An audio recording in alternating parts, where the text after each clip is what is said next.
live shot of Portmore in St. Catherine, the home of Caymanas Park, the biggest and best racetrack in the Caribbean. And it is the venue, it is the location where the Diamond Mile makes its spectacular return at Caymanas Park.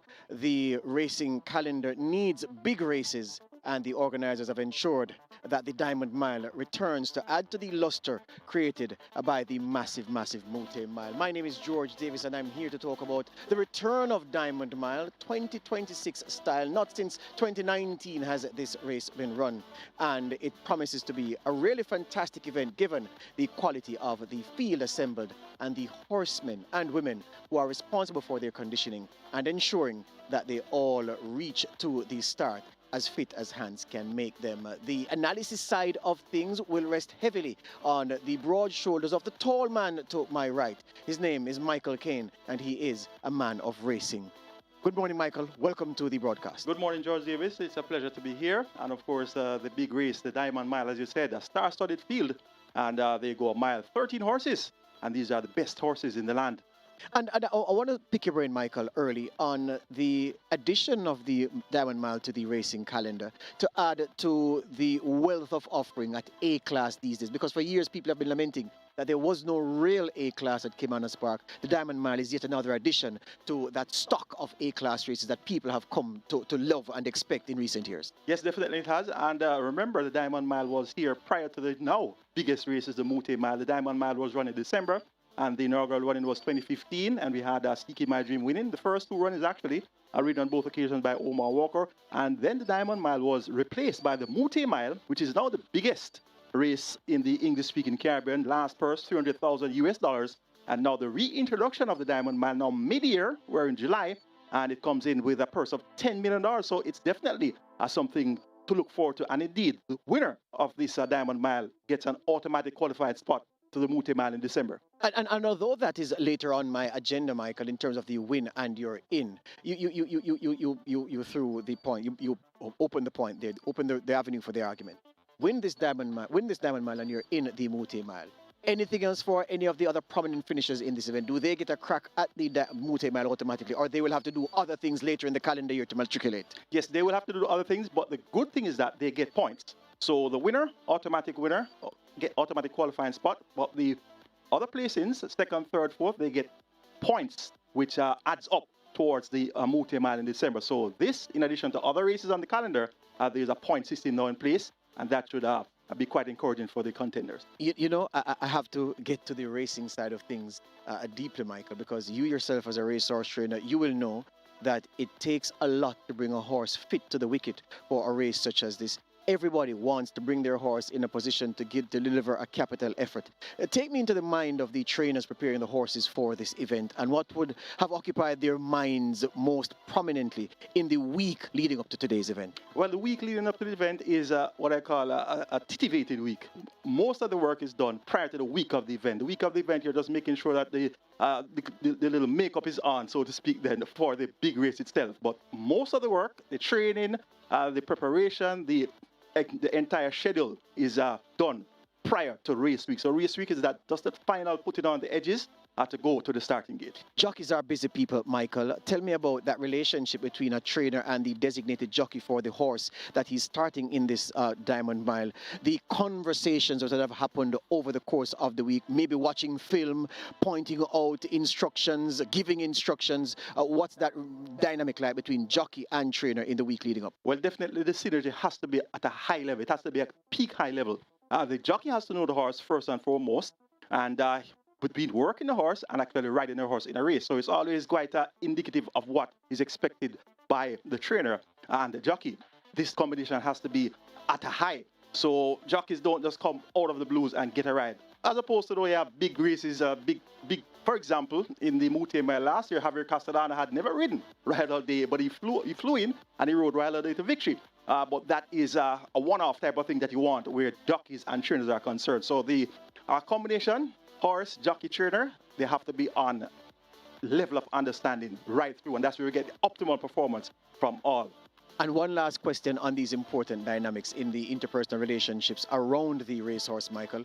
How does a trainer deal with an anxious owner in this period leading up, calling all the time, asking if the horse is okay, checking on this, checking on that, when they wouldn't usually be doing that to them? But the race is so big, the stakes are so high. How does a trainer keep a owner calm during these moments? Well, by sharing as much information as possible, letting the owner know that everything is okay, all preparation has been done, everything is going according to plan, and at the same time, if there are any hiccups along the way, share with them as well. So you make it totally clear, total transparency, and that should keep them as calm as possible. All right. Michael, we've seen the Diamond Mile already. As you rightly mentioned, there was a time when this was the biggest race on the calendar, and Wayne DaCosta seemed to have a stranglehold on the event. Apart from that winning charge here, when DaCosta's horses were not in winning contention, because second that year was Big Daddy Cool, Baba Nunes, and Dick Cardenas.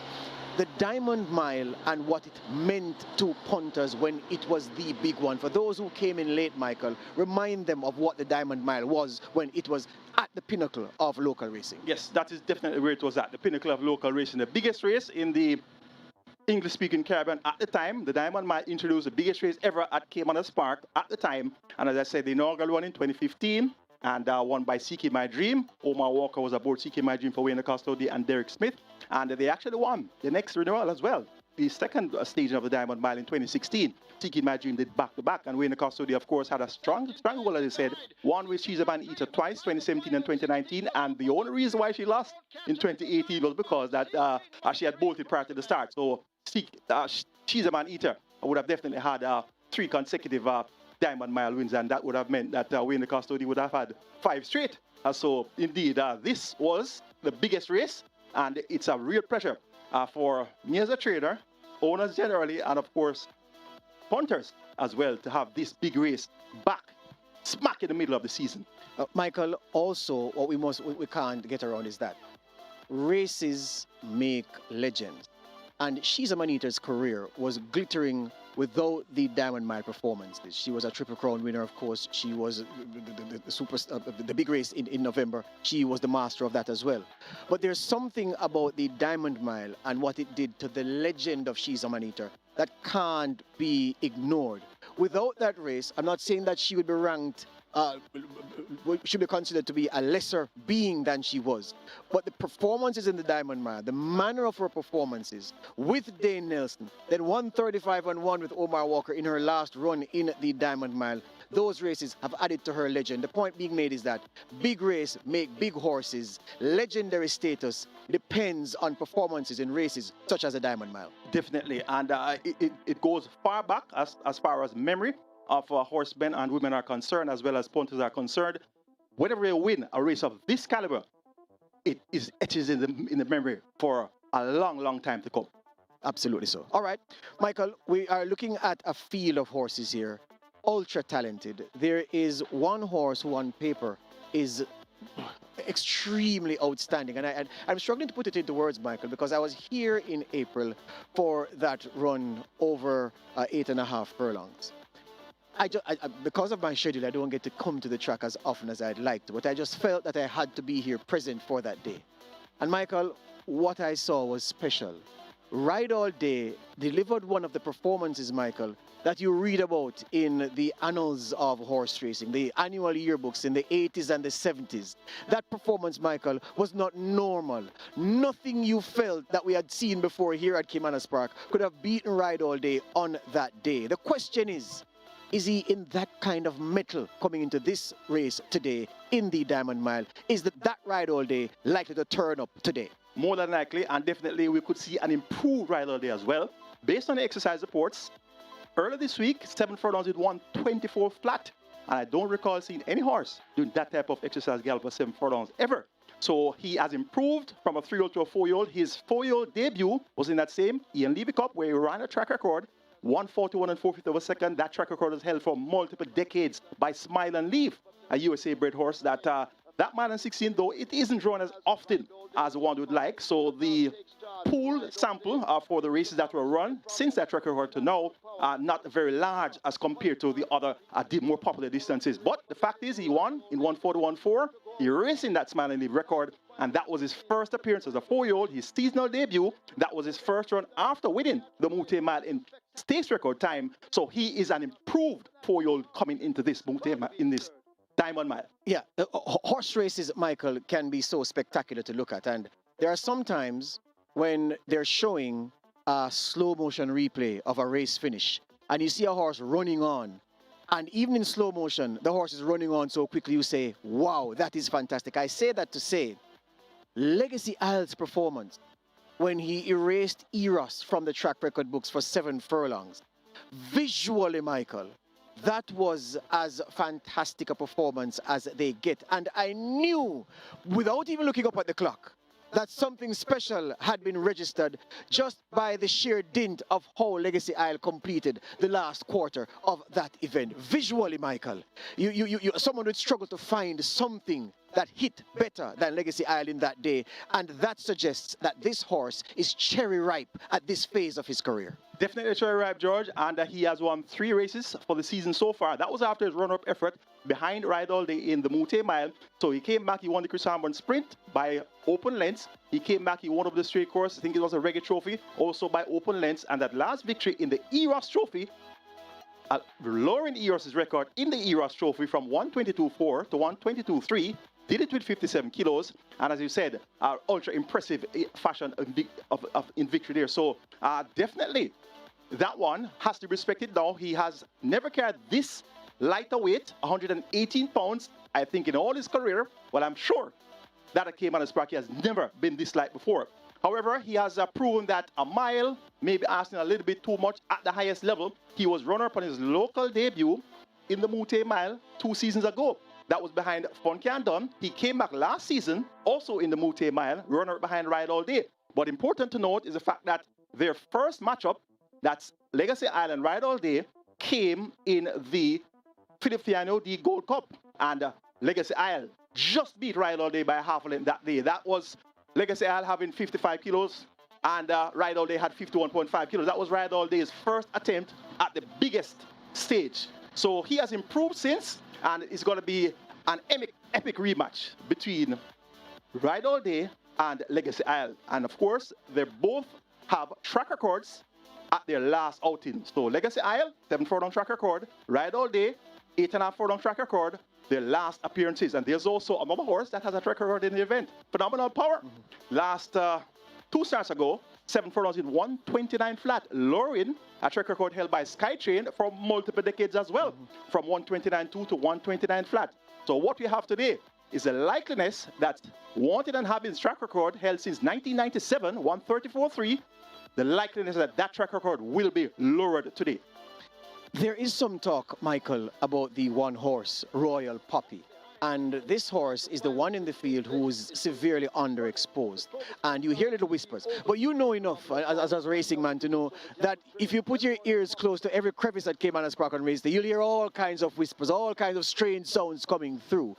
Based on what you know, based on how that horse has acted at exercise, is this horse of the caliber to trouble the principals? Notice I don't say win, but does this horse have the quality you think to trouble the principals in this event, being so underexposed? Based on his local debut, he was third by some 12 lengths behind Phenomenal Power. And that's the point I had to drive home to persons who were mentioning Royal Poppy. Now, third by 12 lengths to Phenomenal Power, who is in the event. Phenomenal Power will have 51 kilos, and Royal Pop will have 57 kilos. So if he wasn't able to touch Phenomenal Power on his local debut, he's quite a seasoned campaigner. He's 6 years old, so he's no newcomer as far as racing is concerned, but a newcomer to Caymanas Park. He'll be joint top weighted 57 kilos now. So that's going to put him basically out of the race as far as handicapping is concerned. But he's highly thought of at home. But if he couldn't touch Phenomenal Power on his local debut, he's now allowing 6 kilos to Phenomenal Power. He won't be able to touch him today. Question for you on the point of Phenomenal Power, Michael. Do you, like some observers, have question marks around Phenomenal Power's freshness for the event, given the 2 big efforts he has put in recent time and the quick turnaround to the acid test of his career today in the Diamond Mile? Yes, that's a major issue, He broke that track record on the 4th of July. SkyTrain's track record in 129 flat, and he came back to the races 2 weeks after, on the 18th of July. And he cut back in distance to 6 furlongs, and he didn't have that spunk that he had when he had run 2 weeks prior. And now he's back here a week later. So that's going to be 3 weeks after setting the track record.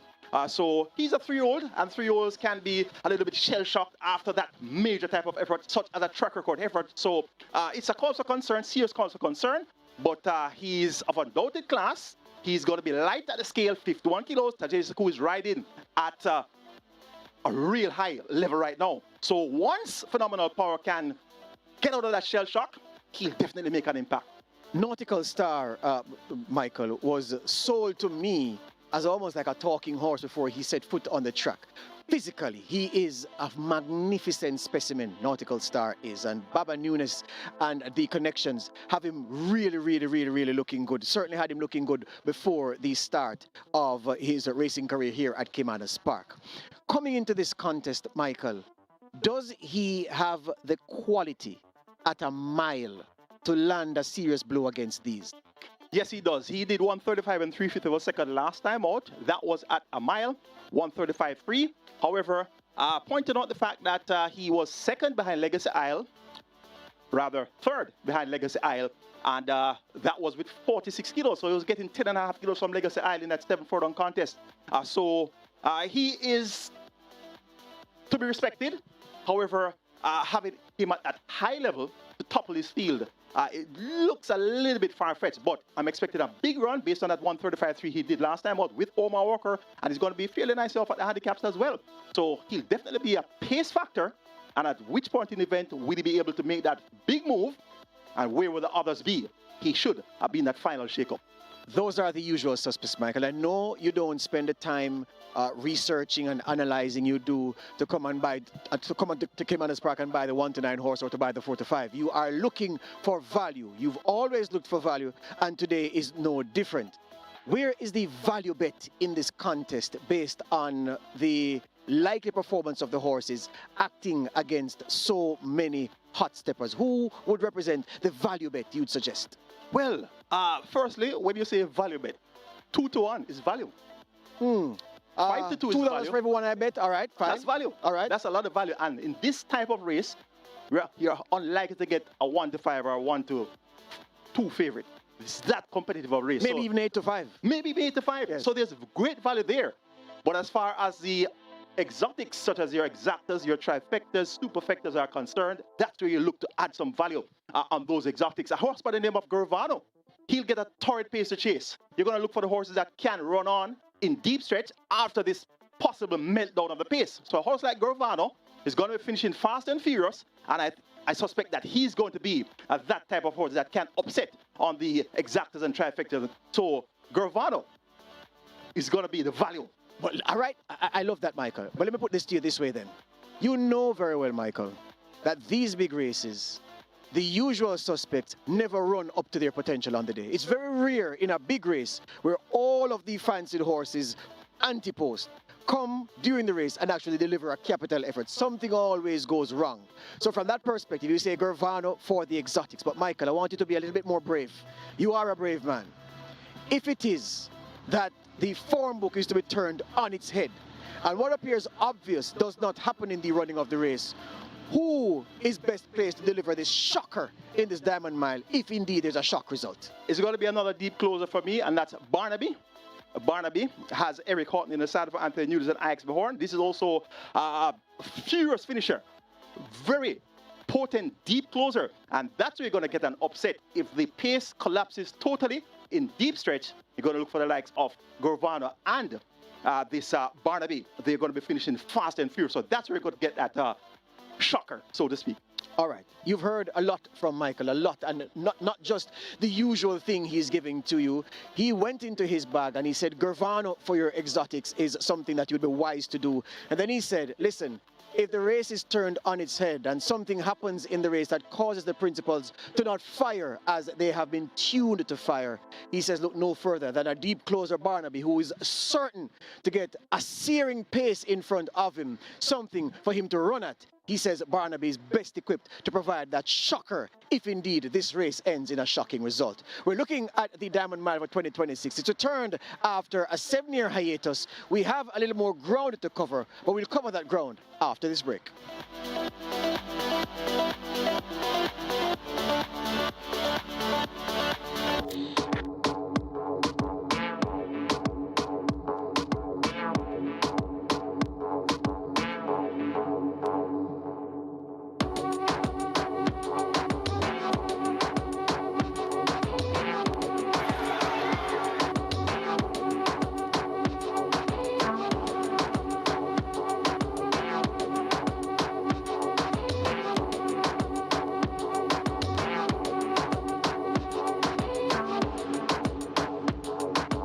Welcome back to our coverage of the Diamond Mile. It makes its return after a 7-year hiatus, last seen in 2019 when it was at the pinnacle of horse racing in Jamaica. The Mute Mile has displaced it, but now the Diamond Mile slots in to position number 2. And it is going to be an exciting event because the usual suspects who you would expect to be assembled for the Mute Mile have reported for duty today, and is set to be a real war by the time the starter sends them on their way. The fact is that we have the track. The track is going to be significantly important in the outcome of the event, depending on the going. Some may like the going, some may not like the going. The man who will tell us how the track is likely to ride for the race day today is Denzel Miller Jr. He is the racing secretary. Sir, good morning. Good morning, and how are you today? I am fine. How are you? I'm great. Excellent. What's that instrument you have in your hand first of all? What we have here is what is called a field scout. Yes. And we use this every day here at the track. And this measures the depth of the cushion, yes, and also the moisture content. It took us quite a number of months to find the right balance in where we want to be. We've been using it just about 2.5 years now, and we are right where we want it to be. We understand how it works and what works for us and the horses, of course. Generally, we look towards having a consistent 3 inches of depth at all markers on the track. And of course, the moisture that we push towards is anywhere between 29% and just about 32%. And that's where we've been getting a lot of consistency for the last year or year and a half, to be exact. Of course, when nature throws a googly Yes. at you, you have to readjust and bring it back to where you want it. But that is all done by the track crew and the equipment that we have here. Yeah, as a fan of jumps racing, Denzel, I've seen things like these that they use in the UK, and they call it a penetrometer. So it's basically the same thing. Yes. Basically the same thing. It actually measures the temperature of the soil also. Yeah. But we are really geared to consistency in depth, 1, and 2, the moisture reading. So what we also look for is should there be any inconsistency, and that will happen from time to time. And once we see a reading that looks a little bit too low, then we'll send instructions to our track superintendent, and then he will make adjustments with how we apply the water to the surface. And that's another question again, Denzel, because people see the water trucks running on the track at intervals and think it's just ad hoc. It's just, oh, let me drive on water. They don't know that it's based on, it's a scientific process. It's a scientific process. It is a scientific process. And of course, we just experienced FIFA, and they use a lot of these type of things also to ensure that the football field rolls the ball correctly. Yes. And it's the same in horse racing. It's nothing really new. As I said, we've been using this just about 2.5 years now. The other part of the scientific section that we really look towards is trying to share the information with all the team members, so each person understands what this piece of equipment does and what we're looking for. Excellent. Well, very good of you to bring this instrument out. It is a precision instrument, so you have to be careful how it is handled, which is why I'm not handling it, you are. And we certainly hope that you have the science right today, as you usually do, and that you don't get any googlies today. No, I hope not. Long hops all the way, outside off stump. Yes. Outside off stump. Thank you very much, Denzel. Thank you very much. All right, Denzel Miller Jr. there with the penetrometer, which he uses to measure the depth of the track to determine how much water should go on the surface, and of course what the surface is riding like. All right, so that is it. It is, as he says, it's not just an ad hoc situation where the truck drives around and they apply water arbitrarily. It is a scientific process, and the numbers are tracked by Denzel Miller Jr. and the team, and the track superintendent is responsible for determining the frequency with which the water trucks drive and the amount of water that is poured on the surface. All right, Michael Caine has arrived. They have this TikTok trend, Michael, where they talk about black magic and the people disappear or they appear. You've reappeared here like magic. So you want to tell the race fans who depend on you for guidance week in, week out, that today is going to be a fantastic race. For those who are equivocating, Michael, and not sure whether they should come down or not, give them the reason why they should come down to Caymanas Park today. Well, saying, of course, this is a race worth coming miles to see. We have 3 track record holders in the event. Of course, the mile and 16 track record held by Ride All Day, and the 7.5 furlong track record held by Phenomenal Power. And we also have the 7 furlong track record held by Legacy Isle. And if there's going to be a day that a track record looks likely to be lowered, it's today. So that's going to be a reason to come to the park to witness live and in living color a new track record. Well, I tell you what, Ride All Day Tracks record was the second one I'd seen in my lifetime, and I've been here millions of times, I think. So it's a rare thing, and the man says the promise of a track record falling today in the second biggest race of the year is more than reason to come on down to Caymanas Park or to subscribe to the various platforms or jump on the YouTube stream and consume the racing. Michael, good luck in your tipping and your punting today. Good luck in your charges that you have going today, and let's hope that we have a glorious day's racing. Thank you very much, George. Excellent. All right, that's it from us for now. We'll return for the afternoon segment of our long day rolling coverage of Diamond Mile 2026.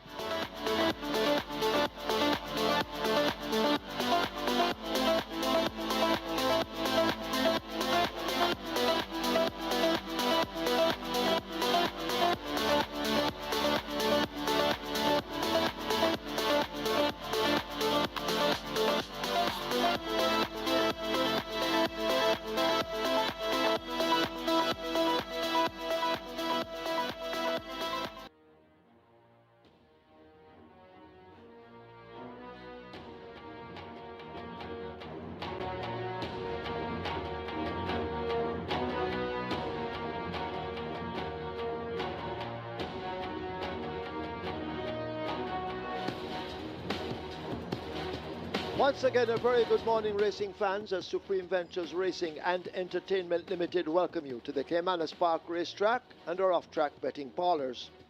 Having a look at the program, in the first event we offer high five wagering, a carryover there in excess 287,000, also a superfecta carryover in excess 286,000. The Reggae 6 has a single winner bonus in excess of 5.8 million. The Reggae 6 also has a carryover in excess of 8.174 million. Money for Jam in the first event. Race 1, scratch number 13, Showami the Butcher. Showami the Butcher is injured. In the first event, take out 13, Showami the Butcher injured. Race 2 offers high five wagering. Play spot 8. Play spot 8, a single winner bonus in excess of 902,000, and the carryover in the play spot 8 in excess of $535,000. In the second event, scratch 8, Life is Life. Life is Life is lame. Race 2, scratch 8, Life is Life, lame. Race 3, high five wagering. This is where the mandatory payout in the catch 9 begins, with a whopping single winner bonus becoming a carryover in excess of $6.3 million. Race 4 offers high five wagering, and the start of the quick 4, single winner bonus in excess $1 million. Race 5, high five wagering, early 5-star, single winner bonus in excess of $1,790,000. Race 6, high five wagering, and the start of the Twilight 6. Race 7, high five wagering, late 5-star begins. Race 8, high five wagering. Strike 4 wagering. Single winner bonus in excess of $2.414 million. Race 9 offers high five wagering on the start of the late triple. Race 10, high five wagering. Please note, the claiming tag of $1 million is incorrect. There are a few horses who are not claiming, so it's obviously an optional claiming event. The correct claiming tag for all of those who were supposed to claim $1 million is 1.5 million. So the correct claiming tag in the 10th event, 1.5 million, except for the 3 horses: 6 Rani Bangala, 8 Wizkid, 12 the Head Cornerstone, 1.5 million. No claiming tag for those 3. Race 11, the one we're here for, the 6th running of the Diamond Mile, a Grade 1 graded stakes, maiden condition race. That's race 11. And that's the one we're all here for. The big race of the day. Used to be the largest race at Caymanas Park until the invention of the Mute Mile. So myself and Kevin will be back with you later, along with the entire team, including George Davis and of course our racing analysts. I'm not sure who else will be here, helping you with information to let you form your opinion as to who you want to wager on. But now it's time for a preview. We get it every week from Michael Kane, our racing analyst. Stand by for Michael. He will try to assist you as usual with your selections, hopefully allowing you to leave here with a bag of cash. Over to Michael Kane when ready.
Very good day to you, authorities and fans, and welcome once again to Caymanas Park, home of the Caribbean's #1 derby, home of the Caribbean's finest orbit and home.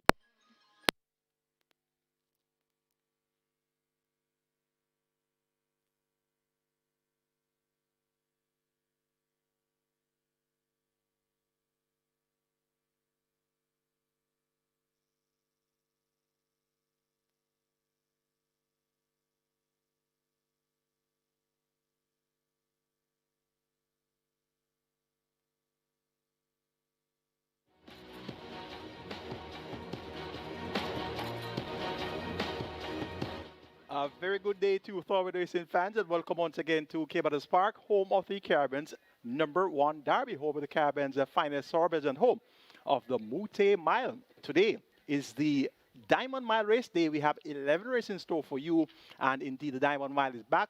$10 million in purse money up for grabs today. And speaking of purse money, all 11 races are $1 million or more in purse money, so it's definitely that type of a big day at Caymanas Park today. I'm your analyst, Michael Kane, and I'm joined today by the man himself, George Davis. And very big welcome to you, George Davis. I remember many years ago, we were on a station by the name of Cable News and Sports. That's right.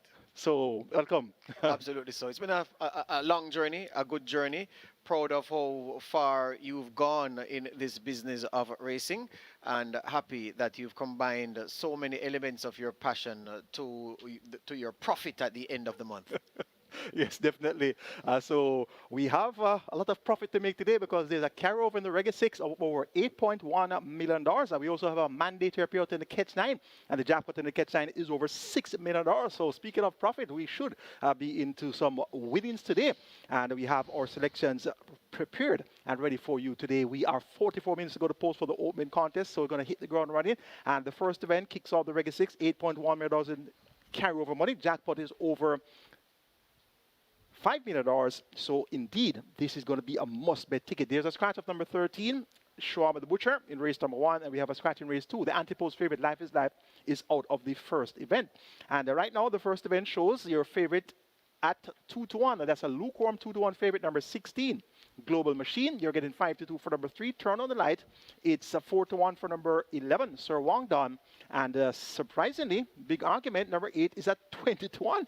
And that is actually my top selection. I've narrowed it down to 3, 8, 11, and that's 3, 8, 10, and 11, George. Turn on the Light. Big argument and conundrum as well as Sir Wong Don. How do you see this first event unfolding, George? Well, I'm very surprised. I had to do a double take looking at the odds for number 8, Big Argument, 20-1. Some people know something that we don't, because I had the horse at the top of my selections, number 8, Big Argument.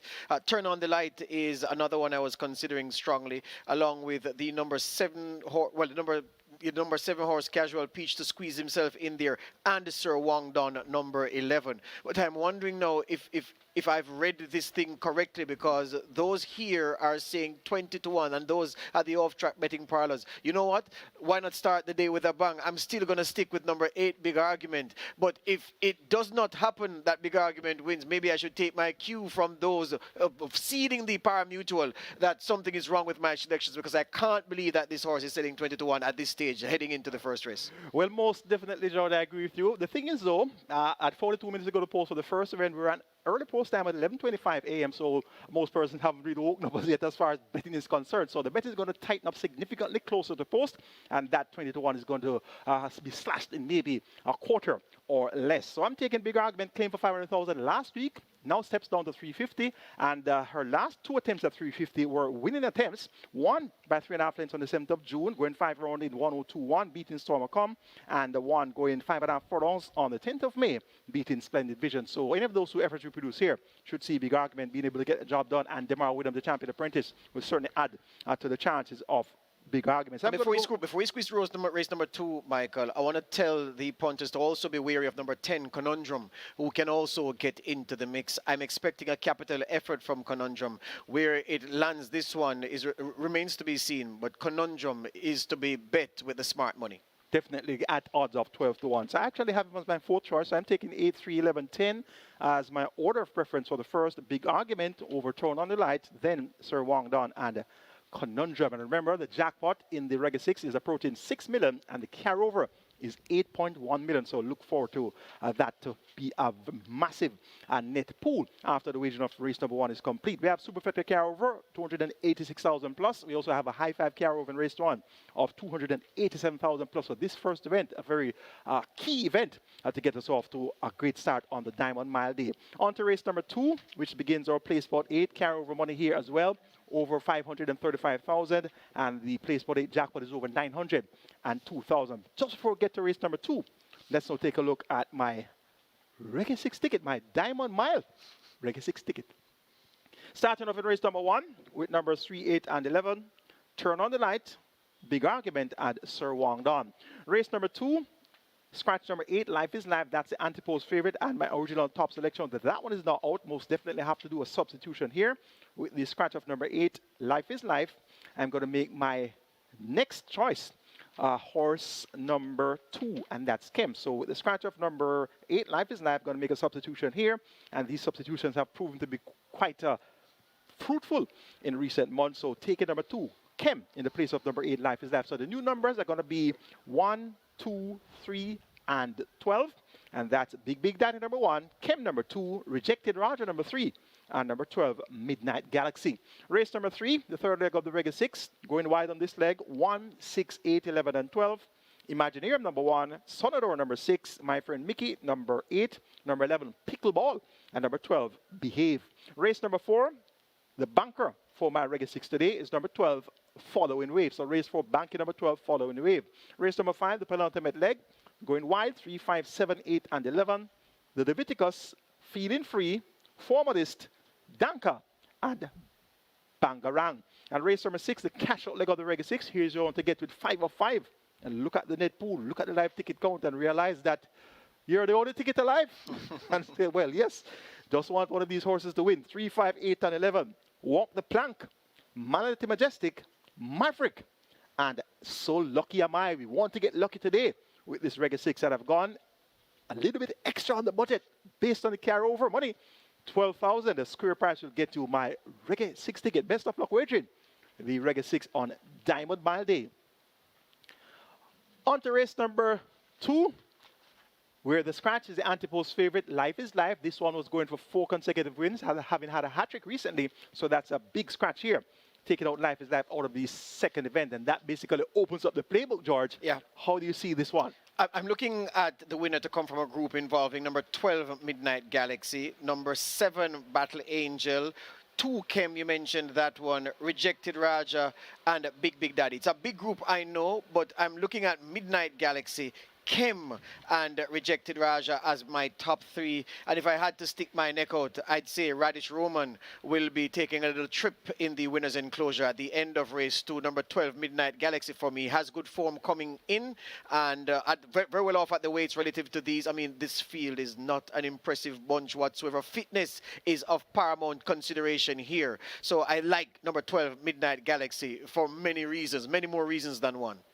I agree with you, George, and the fact is that last time out, Midnight Galaxy was second by 2.5 lengths behind Life is Life, and the Midnight Galaxy was sent off the 2 to 5 favorite. So no Life is Life today for Midnight Galaxy to contend with. So that's going to open the way for Midnight Galaxy to be able to go one better here. So I'm taking Midnight Galaxy as well.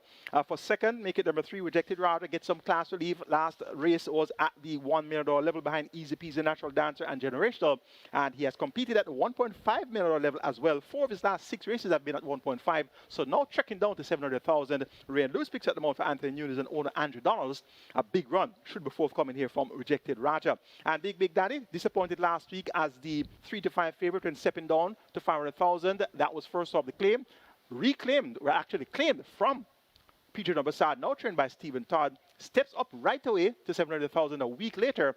And Big Daddy, based on the hype that this one had last week and based on the fact that he won easily at 700,000 on the 30th of May, he has to be given the word of respect as well.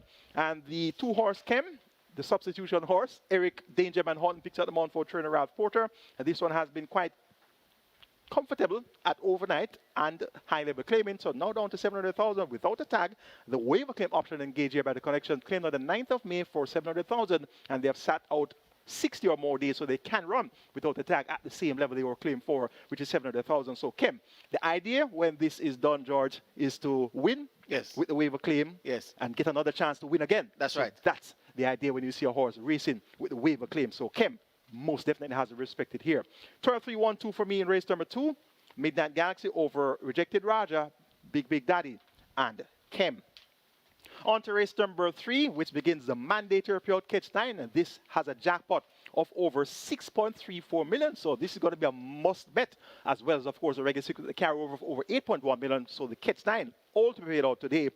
13 horses are simply go posters. They go a distance of 1,000 meters round for race number 3. It's a maiden condition race for fillies only, native bred 3-year-old fillies only. Division 1, the purse is $1.5 million. The best 4 for me includes 1, Imaginarium, 8, My Friend Mickey, 11, Pickleball, a first-time starter, and 12, Behave. How do you see this one, George? You know, Mikey, I just think that whichever horse wins this race is going to win easy. It's just who.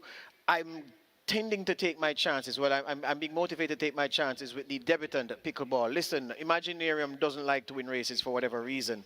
Pickleball, I think, is well suited at the, 123 pounds with the little allowance that the apprentice will claim, has been steadily prepared. Richard Azan knows how to bring these horses first time and in tip-top condition. I don't think Pickleball is coming for the run. I think a capital effort is in store.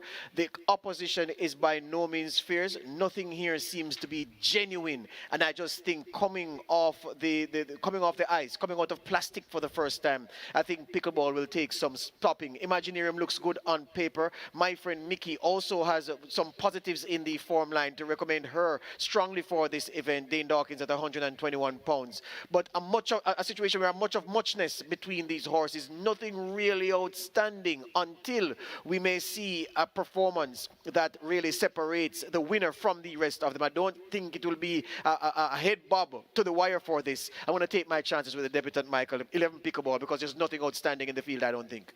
Indeed, George, that's going to be a distinct possibility here. And there's another first-time starter by the name of Little Truthful, number 2. This one, the word on the ground is that Little Truthful is going to win. This one, 3-year-old chestnut filly, foaled on the 10th of January. She's by Bold Conquest out of the sensational Slam Dam Fantastic Feeling. And Brent Wise 1955 Limited owned Carlton wasn't trained Jason Acosta and Tevin Foster is aboard first-time basis for the debut of the groom, Daniel Powis, and this one worked 5-rounded 101.4 on the 19th of July. So this is going to be one to look forward to as far as the opening odds are concerned. The start of the catch 9, have a look at the 2 horse, Little Truthful. Of the ones we have seen already, Imaginarium gets a vote.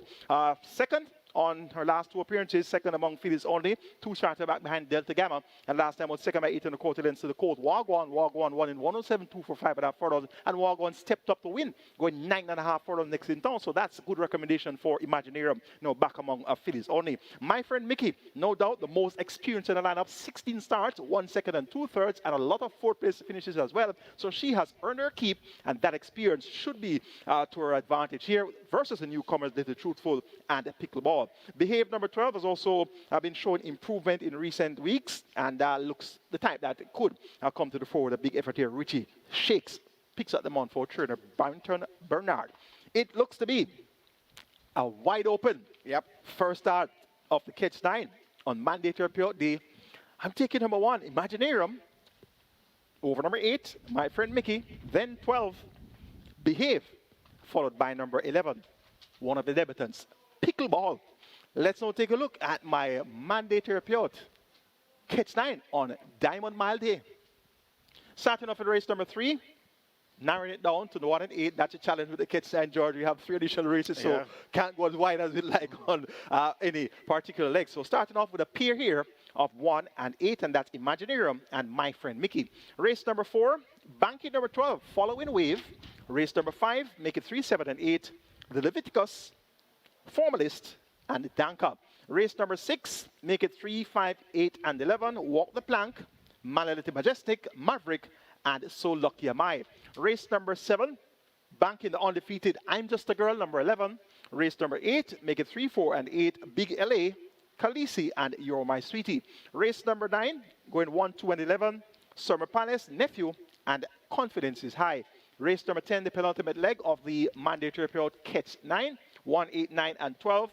Brenda Boy, Wizkid, Sonity and Chippy, and they head Cornerstone. And race number 11, the 6th running of the Diamond Mile, our feature race today. This is, of course, in honor of She's a Man Eater, who won the 2017 and 2019 Diamond Mile, taking 9 and 13, the two big ones, Legacy Isle versus Ride All Day, to close the mandatory period catch time. So once we get to the final leg with 8 of 8, we'll have the two big guns to close the catch time.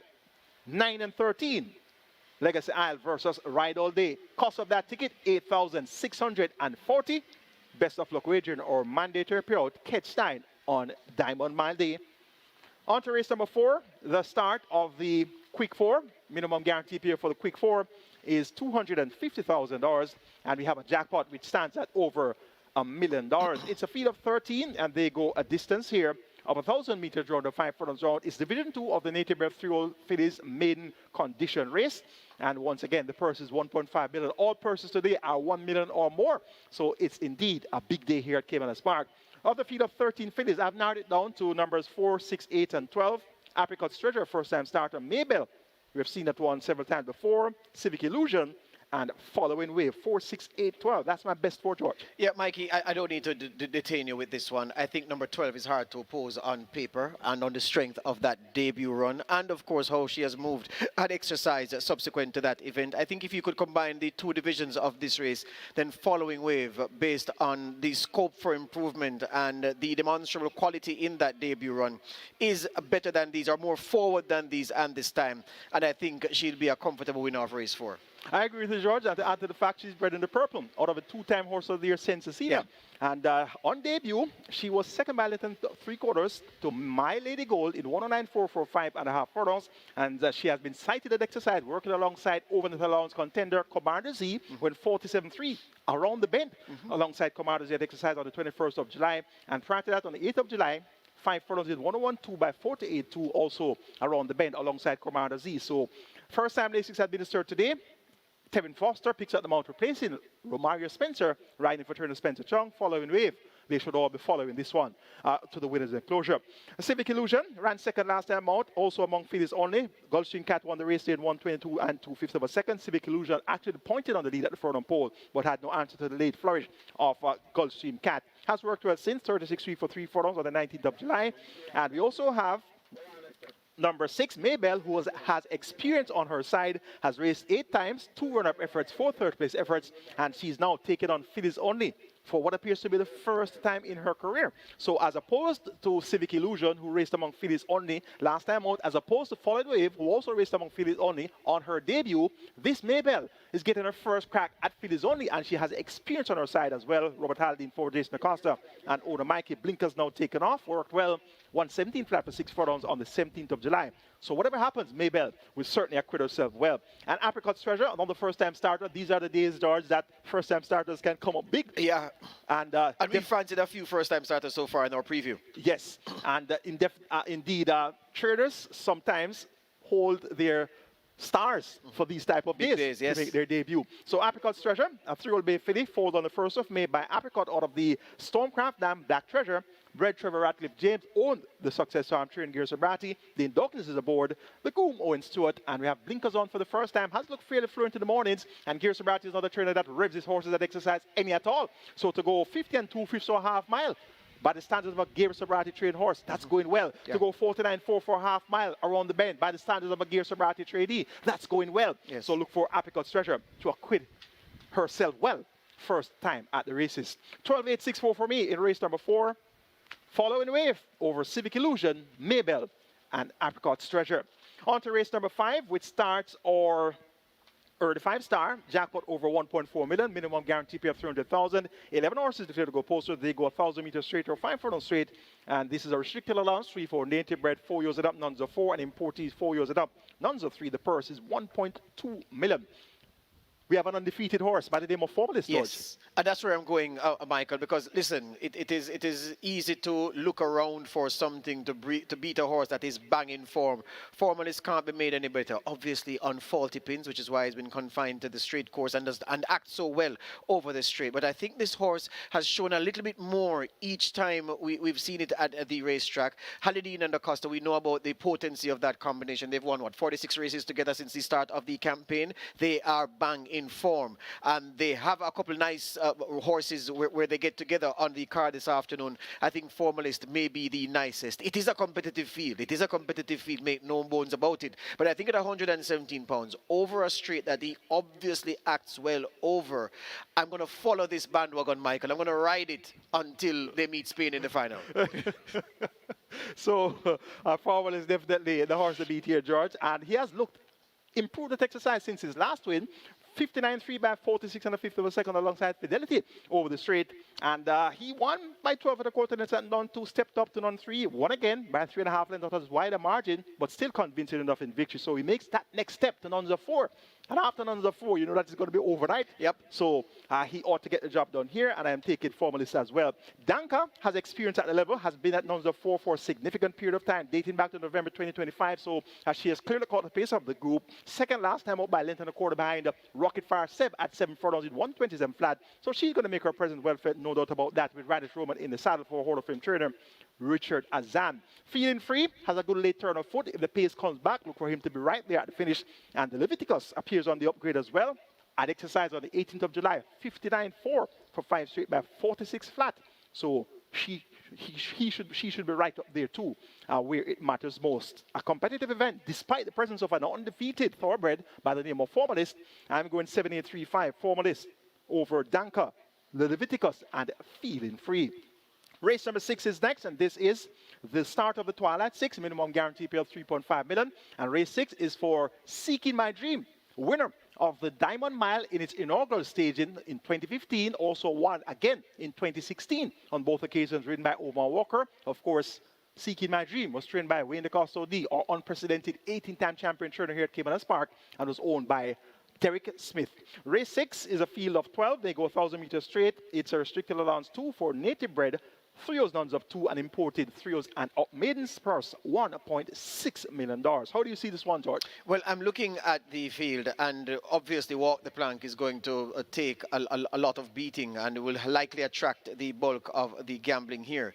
But I want to go differently in this race, Michael. I want to go with a horse on the outside that I think that is showing steady improvement, and today may just be the day that he's finely tuned to act to his maximum potential. And I'm like Fidelity and Tevin Foster on the outside, coming from the wide draw at 12. I'm also looking at another horse, number 4, Tom Strong, for Patrick Wacky Lynch. These days don't go by without Wacky Lynch doing something special. And I think of the horses he has today, Tom Strong looks set to deliver a capital effort, especially coming off that win in the last event. So I know that Walk the Plank is going to take up the betting. I know that most bets have Walk the Plank at the top of it. I'm going to go left field, Mikey. I'm going to do what you do sometimes. I'm going to go for number 12, Fidelity, and Tom Strong with Walk the Plank in the upper parts of my permutations for race 6. Yes, definitely a competitive event, George. My best form includes 3 Walk the Plank, 5 Man of the Majestic, 8 Maverick, and 11 Solo Kemai. The one that I like on top is Maverick. Now, this Maverick was a winner debut in 113 flat for 6 furlongs, won by 5.5 lengths, making most of the running. And that was the even one of the favorites, Aaron Chachiro aboard that day, and 57 kilos. Came back at the races on the 4th of July and was sent off at 2-1, running among nuns of 2 for the first time. Also had Aaron Chachi that day with 52.5 kilos, prompted the issue for a long way, second by 2.5 miles, second by 2.5 at the quarter pole, and then ran even thereafter to finish third by 7 lengths to Community Tracy and Unbelievable Power. Reverts to sprinting at now the straight for the first time, and he has worked well. 5.5 furlongs in 106 flat on the 17th of July by a minute flat alongside Ab the Tiger, and he appears the type that is a free running sort, and this free running course should suit his running style down to the final drive to the wire. So I'm taking Maverick here. Robert Haldane for Jason Acosta. They could be on a quick double for champion owner Carlton Watson. I have them to win it formally, have them to take it here with Maverick. But George, your choice, Fidelity, Yeah. also owned by Carlton Watson, There you also go. trained by James There you DaCosta. go. So There you go. we could be onto something very good here. Yes, now, sir. Manatee Majestic number 5, Ray Lewis Rider Peter de Bassard. This one won over the straight on debut. 4 furlong straight in 47.3. Since then, has raced 3 times. All 3 efforts have been at 6 furlong. So it's the first time that he's getting back the straight course now.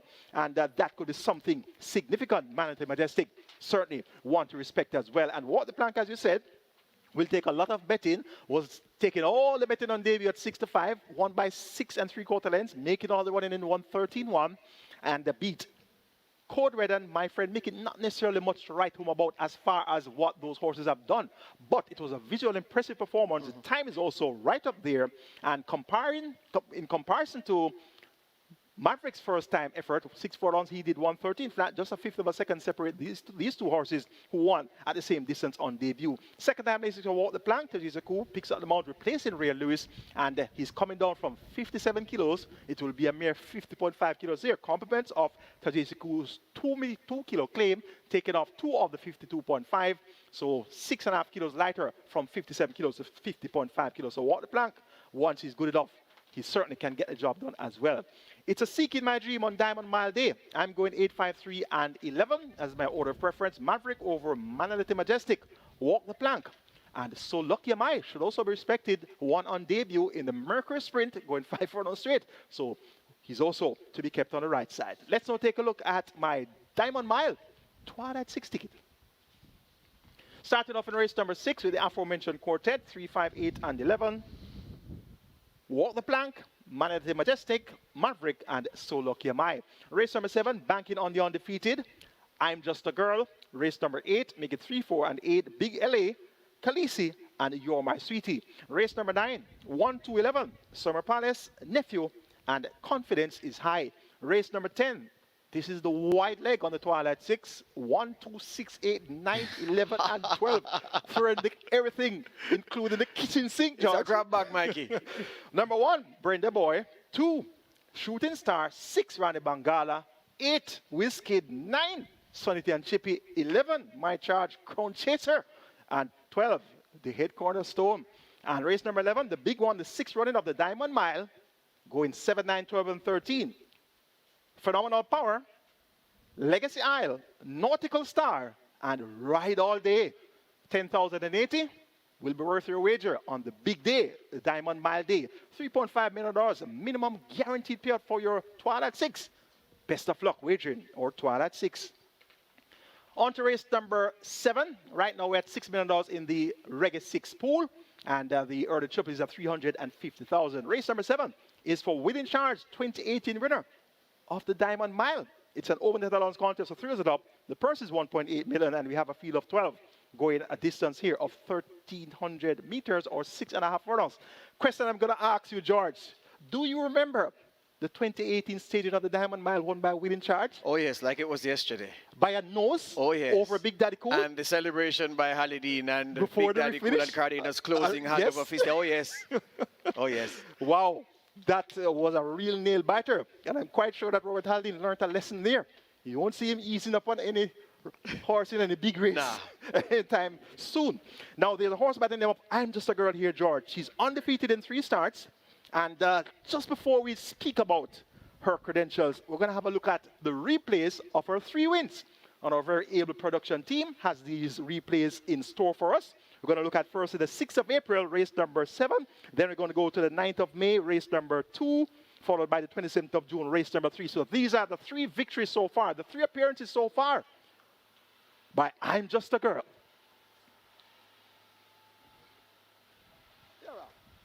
Army Tank misses it, left at the back. I'm Just a Girl shoots straight to that lead as they make their way down the back stretch. I'm Just a Girl opens up a 2-length lead. Army Tank recovering now and going in chase and almost joining the leader as they go flashing past the 5. Unbelievable Force is 5 lengths down, attached to the outside, Uncle Nally. Pura Sangue races second from the back, and last of all, it's a Brody's Unity as the small field make their way, leaving the half mile and arrive at the 7/16th. I'm Just a Girl striding out powerfully, looking good on that lead. 5 or 6 lengths clear. Army Tank trying to get on terms as they leave the 3. A break back to Pura Sangue now beginning to make some ground at this stage, but they come thundering into the lane. I'm Just a Girl out in front. Army Tank is the one chasing from second. In behind those, Uncle Dally swerving a bit. Pura Sangre racing on the outside. Unbelievable power left back against the rail. But I'm Just a Girl is striding out under a hand ride. Inside the final furlong, she's making it look easy, this I'm Just a Girl. Striding out under the hand ride. The rider having a look behind all the time. She's doing absolutely nothing. The rest toiling in behind. I'm Just a Girl will win it. Army Tank running on after a slow start is second. Pura Sangre is third. Uncle Nally is fourth. So impressive victory there by I'm Just a Girl on debut. That was the 6th of April, 1:11.3 by 6 lengths, with actually a statue still in the saddle there, Robert Halladine. We're going to go straight to race number 2 of the 9th of May, her second appearance. And this was also quite impressive display of talent by I'm Just a Girl. Off and racing, that's a good line. Star Quest in the middle, Any Means wants a piece of the action. Also there on the inside, that's I'm Just a Girl. So I'm Just a Girl settled on that lead from racing in second, that's Any Means. Mulligan Man watches them from third. Another length and a half before we come to Olivia de Horo, and racing at the back of the field, that's Star Quest. They head toward the 5, and it is I'm Just a Girl, bouncing easily on a 2-length lead from Any Means racing in second. Just on the outside, that's Mulligan Man, right against the rail, and coming on, that's Olivia de Horo, and still racing at the back of the field, Star Quest, as they go past the 4 and make their way toward the 3. It's I'm Just a Girl. Just about a 2-length lead from racing back in second. That's Mulligan Man and Any Means. About 4 or 5 lengths before we come to Olivia de Horo tailing off. Also trying to come on that Star Quest there at the top of the lane. I'm Just a Girl still in front. Any Means testing. I'm Just a Girl in front of Any Means. Trying to come forward. I'm Just a Girl and still Robert Halladine virtually doing nothing. He's like a tourist on a adventure excursion. It's I'm Just a Girl easily in the end, and there's no way to describe this one. I'm Just a Girl is in front. Super Cali Fragilistic Expialidocious, I'm Just a Girl by about 7 lengths in front of Any Means. Then comes back in third Mulligan Man, fourth Star Quest. So just as easy and impressive as she was on debut, 7 furlongs in 1:24.2. That is indeed the making of a rising star. And that's our second appearance, George. And we're going to take a look at our third appearance. How is she looking so far?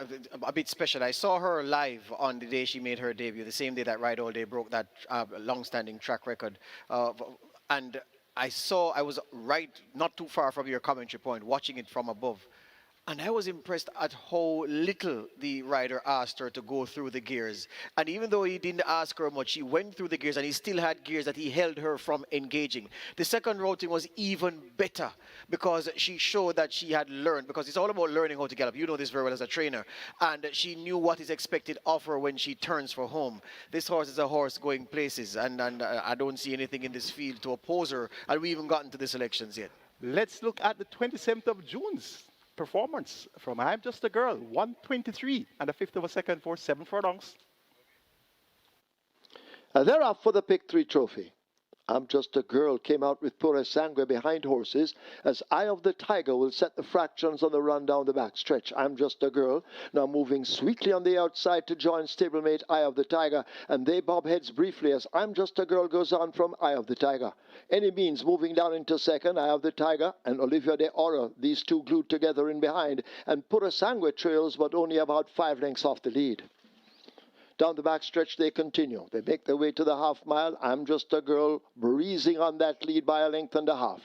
Any Means trying to stay close. Eye of the Tiger is a half a length down on the rail. Olivia de Oro moving sweetly on the outside, and Pura Sangre remains at the back, but only 6 or 7 lengths separate first from last as they go blasting now toward the final 5/16. I'm Just a Girl, the rider having a peep between the legs and beginning to draw right away under a hand ride. Coming into the lane, I'm Just a Girl is out and a cruising. 2 furlongs remaining. Any means in the distance now under a drive and trying to reel that leader in. Eye of the Tiger left back against the rail. Flat-footed on the outside. That's Oliva de Ora and Pura Sangre going nowhere. But I Am Just a Girl continues to open the gap. It's double digits already. Inside the final 16th, the highly thought of I Am Just a Girl. She's unbeaten. Could this be Jamaica's new hypersonic ballistic missile? I'm Just a Girl wins by double digits over Any Means, Eye of the Tiger and Pura Sangre. So 123 and a fifth of a second, yet to be asked a serious question. And she's up in class today, racing number overnight for the first time. And the distance now even shorter, half a furlong less than she did the last 2 appearances, 6.5 furlongs. It's going to be interesting to see what time she does and how far she wins. Oh yes, I think she's hard to oppose here. You said effortless in the third race, and what I saw Halidine do is the right thing. He just went and asked her a couple questions that he didn't in her previous 2 runs, and she responded, showing again she's learning how to gallop, when to change leads, what is expected of her at different points of the contest. I think this filly is going places, Michael, and we should strap in for the ride. Most definitely. So 11, 6, 1, 12 for me. I'm Just a Girl. What's Richard experienced over that and open the lawns contender. He most definitely should be able to acquit himself well. Bossman won in 123.447 for the last time out, so he should make a favorable impression also, and Major Danger should be one to pick up a check as well. On to race number 8. This is the start of the strike 4. Minimum guarantee payout 500,000, jackpot 2.2 million plus, and we have a field of 12. They go a distance here of 1,100 meters or 5.5 furlongs. Nuns of 2 4 years and up, and imported maidens, George. Yeah, I'm looking at the a quartet of number 8, You're My Sweetie, number 6, Modern Monarch, number 4, Khaleesi, number 1, My Eclipse. I'm looking for the winner to come from that group. If you like something that may not be strongly fancied, you could go newspaper of record with Philip Parchment, the horse from the 10 draw, or even Alive from number 12 draw, as the horse is likely to spring the upset. But let me get straight to it. I think number 8, You're My Sweetie, is due. And with the favorable treatment at the handicaps, I think Gary Sabrati will have cause to go to the winner's enclosure this afternoon. Yes, I agree with you. You're My Sweetie. The figure it has been taken off. Amina McLean replaces Dane Dawkins. Dane Dawkins has been aboard 9 of the last 10.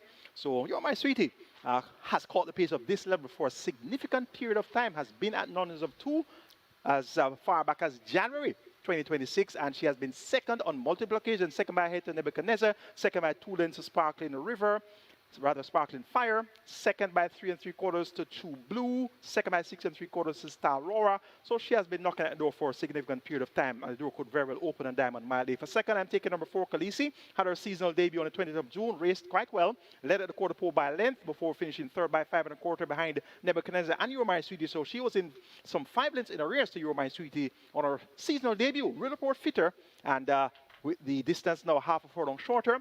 Richie Unstoppable shakes right for trainer Carlton Cunningham. Visor now on.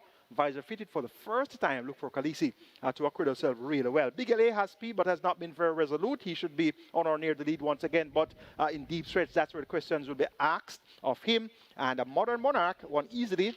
Finally released the main tag on the 24th attempt, but steps up to nuns of 2 for the first time. George, there are some horses over the years that take long to win their first race, but as soon as they step up, they win again. They run up a sequence, yes. Yes, so that comes to mind when I see a Modern Monarch in this event, so I'm keeping him on the right side as well. 8-4-3-6, You're My Sweetie over Khaleesi, Big LA, and Modern Monarch in the 8th event. The 9th starts a late triple, a special minimum guaranteed payout for the late triple players today of $1 million, and we have a field of 14. They go 1,000 meters round or 5 furlongs round. It's a restricted allowance for native bred 4 years and up, non-3s, and imported 4 years and up, non-2s. Purse 1.1 million. How do you see this one, George? Yeah, I'm looking at number 11, Confidence is High, obviously, especially after that debut win. Peter John Passard and Dane Dawkins combining there. But I'm wondering, Michael, if I should take the smart money and put all of it on number 3 altogether, Paul Francis for Ryan Darby. Listen, the form is not rich, but I really like that 4th place effort the last time.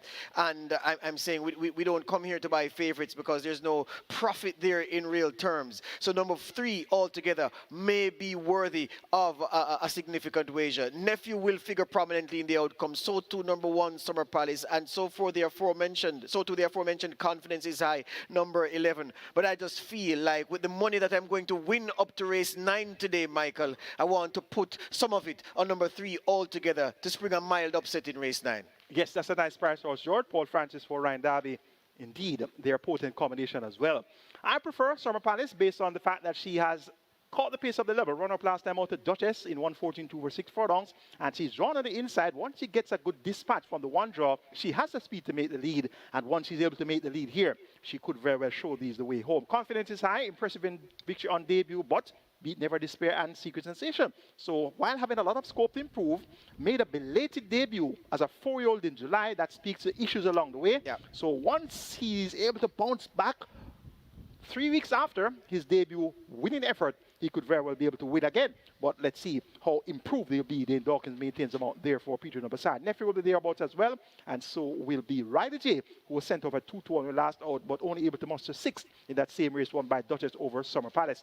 Make it 1:11.28 in race number 9. Summer Palace, Confidence is High, Nephew, and Ryder J. The 10 Temple Ultimate, the one before the big one. This is for the high-level claimers, 1.5 million down to 1.2 million. The purse is 1.3 million. We have a field of 12 going 7.5 furlongs or 1,500 meters. A wide open looking event on paper, George. Yeah, and obviously Sonny T and Chippy will sell a lot of tickets. He's banging form, and he gets that pull at the weights, which will make him competitive, because I don't think he would have won this race with 126 pounds in his back. Looking at the head cornerstone from post position 12, I've lost a lot of money on the head cornerstone over time. So I think that this horse owes me, and I wonder if Ray and Lewis can begin the process of repaying me this afternoon. Certainly Brenda Boy, number 1, will figure prominently. Rani Bangala will be there. Oil Machine, Whiz Kid. You say wide open, Michael, and maybe we'll have to put those names in the bag and shake and pick one. I'm going to go with number 12, the head cornerstone, to begin repaying that debt to me, to beat number 9, Sonny T and Chippy. Brenda Boy, Rani Bangala, Whiz Kid in the mix as well. Yes, a wide open contest indeed. And you know, I didn't mention Crown Chaser. The wide open contest indeed, George. And this Sonny T and Chippy won 2 of his last 3, and in the process of doing so, beat My Chart Crown Chaser on both occasions. One in 125.4 on the 16th of April. Crown Chaser was second by 5 3/4 lengths, and came from that event, came back on the 25th of May, didn't run as well, 4 by 7 3/4, but was reclaimed by the Connections, who had that winning run with him in April. And they duly won again, won 32 2/5 of a second, beating Brenda Boy, the Soul Warrior, and Crown Chaser again. So Sonny T and Chip is certainly going to be the horse to beat here. Worked well for his new trainer on the 18th of July, 7 furlongs 128.3. Sonny T and Chippy are the one to beat. Number 8 is Whiz Kid, runner-up last time out to Awesome Anthony at 6.5 furlongs in 120 and a 5th. So keep that one on the right side as well. The head cornerstone has been third his last 3. Expenses to follow, George. 4 to 5, 3 of the last 4, 9 to 5 on the other occasion. So he has been quite costly to follow. And he's back at the barn that knows him well, Peter Dunbassard. And Ray Lewis picks up the mountain advisor, has now been returned. And Brenda Boy, number 1, run-up last time out in that same Sonny T and Chippy event. Important to note, though, Brenda Boy has been beat by Crown Chaser on multiple occasions. This is one of the rare occasions that Brenda Boy actually beat Crown Chaser. So Crown Chaser was coming off a 2-month break. First of the claim, I claimed on the 26th of April for Owner the Seeker.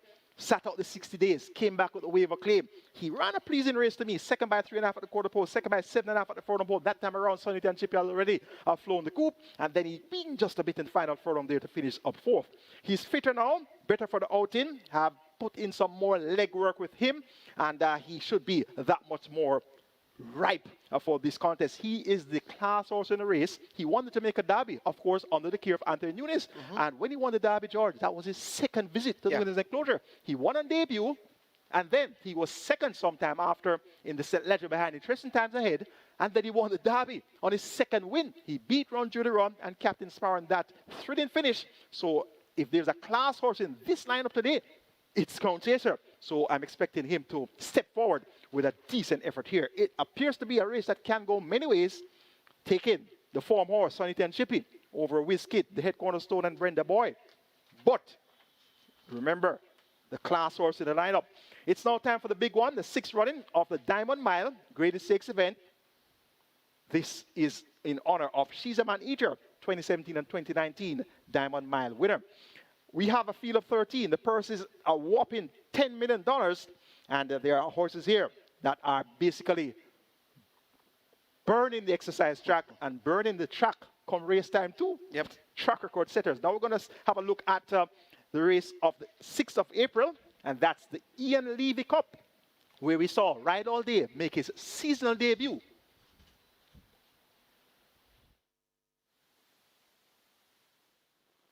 They're off for the Ian Levy. Fair start. Barnaby just toward the back of the field in the early exchanges. Ride All Day took off quickly, so too California Crown wanting that lead. Pack Place is rushing up now to challenge for the lead, and Pack Place goes on. California Crown just a half a length down. A break of 5 or 6 lengths back to Ride All Day, accompanied by a Fun Can't Done as they make their way toward the final 6 on the back stretch. Barnaby moving fluently on the rail. Neostar in the pack in the middle of it. Gervano racing out wide in the red cap. And Supernatural Power is last of the field. Down the back stretch they go. They make their way toward the 5. They're about to pass it. And a Pack Place and a California Crown share that lead. Just a neck separates them. A huge gap to Ride All Day, waiting on the leaders to fold up. Fun Can't Done settled in between horses as they leave the half-mile marker. There goes Gervano now making ground. Supernatural Power has caught up that bunch quickly. Fun Can't Done left back a bit and now pumped and asked to go down. Barnaby races toward the back along with Neostar. They share last as they've left the 3 and come toward the 5/16th. The race about to climax. And the Pack Place has now snatched that lead. A Ride All Day now is on the premises and beginning a charge, but they're into the top of the lane. A Pack Place giving way immediately as Ride All Day is unleashed and now takes charge. Ride All Day begins to bounce away from them. Supernatural Power, the closest pursuer. Fun Can't Done needs to do a lot more on the rail, but it is a Ride All Day beginning to go away from this field inside the final 16th. It is Ride All Day and Ian Spence with a 4-length lead. They're not going to catch Ride All Day. A spectacular performance, winning the Ian Levy Cup. Supernatural Power is second. Barnaby is third. Gervano is fourth. Fun Can't Done is fifth. Now that's a smashing 4-year-old debut by Ride All Day, 141 and 452 second. Lawrence Smile and Leaves long-standing track record, and indeed did it with 57 kilos. And look at the exercise report coming into this, 7 furlongs with 124 flat. Ride All Day, 57 kilos. Ian Spence, undefeated aboard him, 6 from 6, so he's going for his 7th win aboard Ride All Day. Can anybody test Ride All Day today, George? No, and one of the things he has in his favor, he's so versatile in running based on what we've seen in his career so far. He can stalk, and by the time he gets rolling, he can roll, catch the leaders, and then kick again. This horse has gears. I don't think of the principles in this race. There's any other horse with the versatility in running that Ride All Day possesses. Legacy Al will have to win this race from in front. He can't stalk the pace and then run onto it, and he can't come from far back in the ruck. For Ian Spence, it'll just be about avoiding traffic today. Legacy Al can win off the pace, but against the very, very best, I think he'll have to go in front, try to poach a lead and try to hang on. I think that apart from traffic problems, Spence wants a good break, place well down the backstretch, avoid traffic, and he'll be lonely at the end, I believe. This horse is so good. He's really, really good. Yes, George. And speaking of traffic, he's drawn 13. There you go. Everybody's to his inside. And So with he a lot has- of speed, is and cheap speed, yes. He can watch everything that's happening to his inside. So there's no reason for him to be bogged down behind anyone. So the traffic should be nullified there. The next horse we're going to look at now is going to be Legacy Isle in his performance of the 6th of June. And this was in the Eros Trophy over 7 furlongs, a track record setting performance. They're up for the Eros Trophy. Gervano is the one, a bit sluggish at the start as they charge down the back stretch, and the California Crown in the black cap sets the pace. Nautical Star, Legacy Isle tucked in between them, filling the sandwich as they race toward the 5. So Don, the 3-year-old, getting closer on the outside. Fun Can't Done settled some 6 lengths off the pace with Neostar. Gervano trying to find the run against the rail, and is that a fact thrills the field.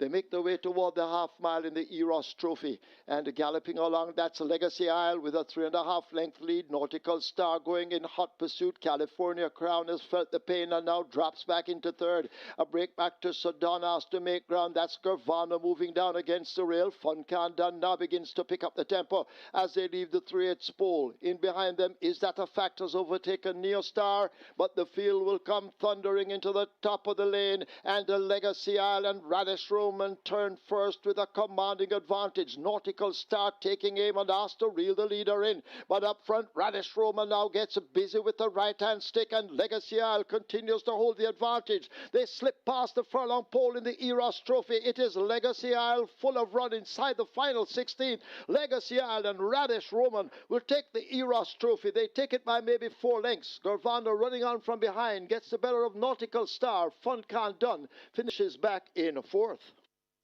So that's a track record setting performance by Legacy Isle, erasing Eros' long-standing multiple decade track record of 122.4 for 7 furlongs, and it's now 122 and 3/5 of a second. So Legacy Isle now comes in 3.5 kilos lighter from 57 to 53.5, gets a mile now.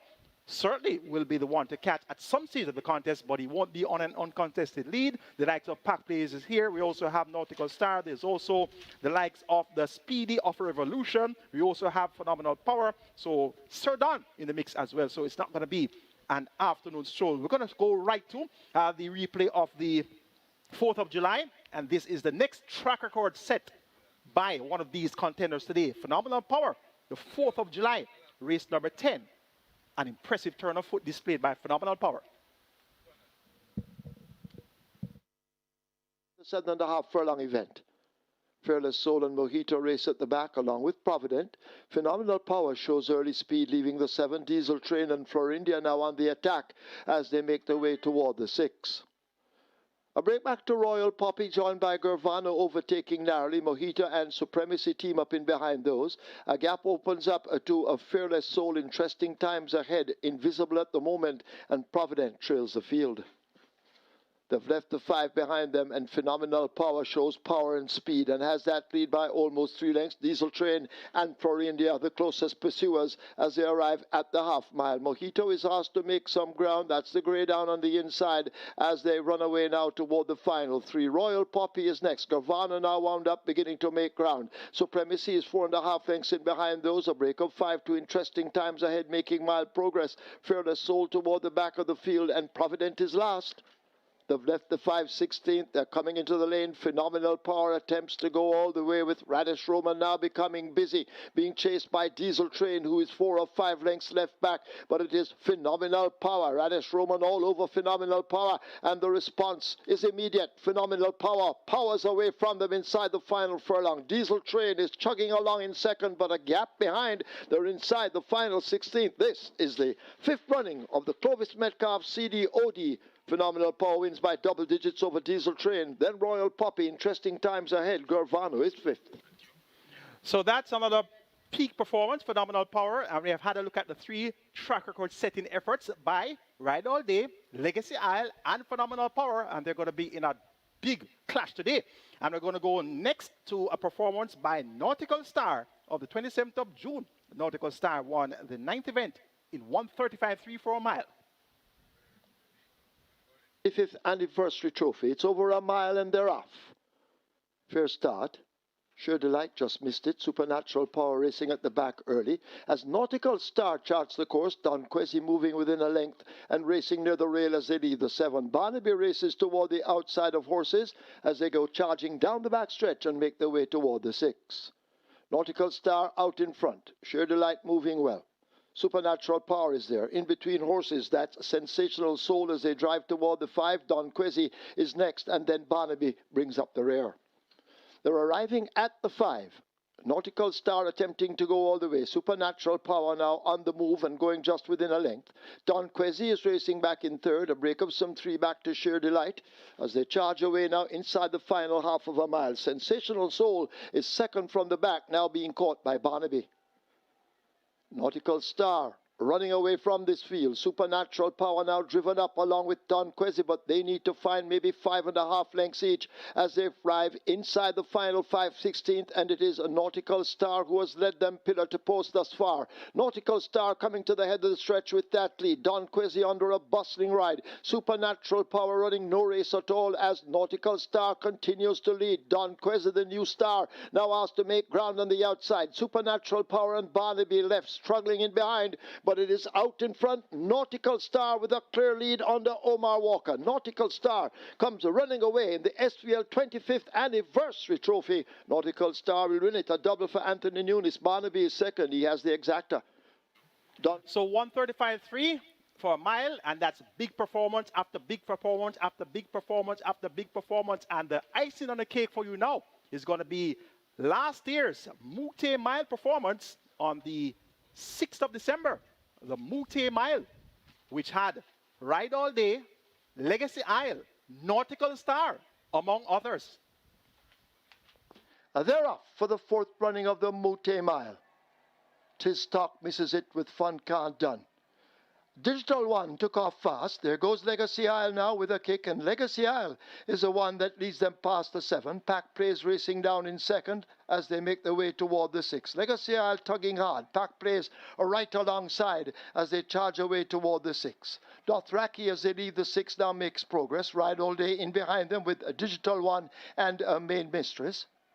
Supernatural Power is asked to make some ground. Fun Can Done and Mojito race up almost as a team. Garvano on the outside of a Nautical Star. Unspun is next. Then Tis Talk, Champion Bubbler, and Sensational Soul brings up the rear as they charge past the half mile and run away now toward the 3 furlong. Legacy Isle on that lead by 2 lengths. Pack Plays in chase and under the pump. Ride All Day is there. Supernatural Power races back and forth as the field strings out. Digital One just in front of Mojito. In behind them, that's a Fun Can Done asked to make ground. Watch Nautical Star now. Set a light on the outside, but they're coming into the lane. It is the Legacy Isle. Has he escaped them in the Mute Mile? Pack Plays continues to pursue over against the rail. Here is Ride All Day now kicking in, but Legacy Isle drifting off a true line, but still holding that lead. Ride All Day is there. In behind them, Pack Plays. They race past the furlong pole. Legacy Isle and Ride All Day in a battle, and Ride All Day now snatches the lead inside the final 16th. It is Ride All Day and Javier Castellano making short work of the field. They win by almost double digits. Legacy Isle and Fun Can Done come next. Could be Supernatural Power out wide of Digital One.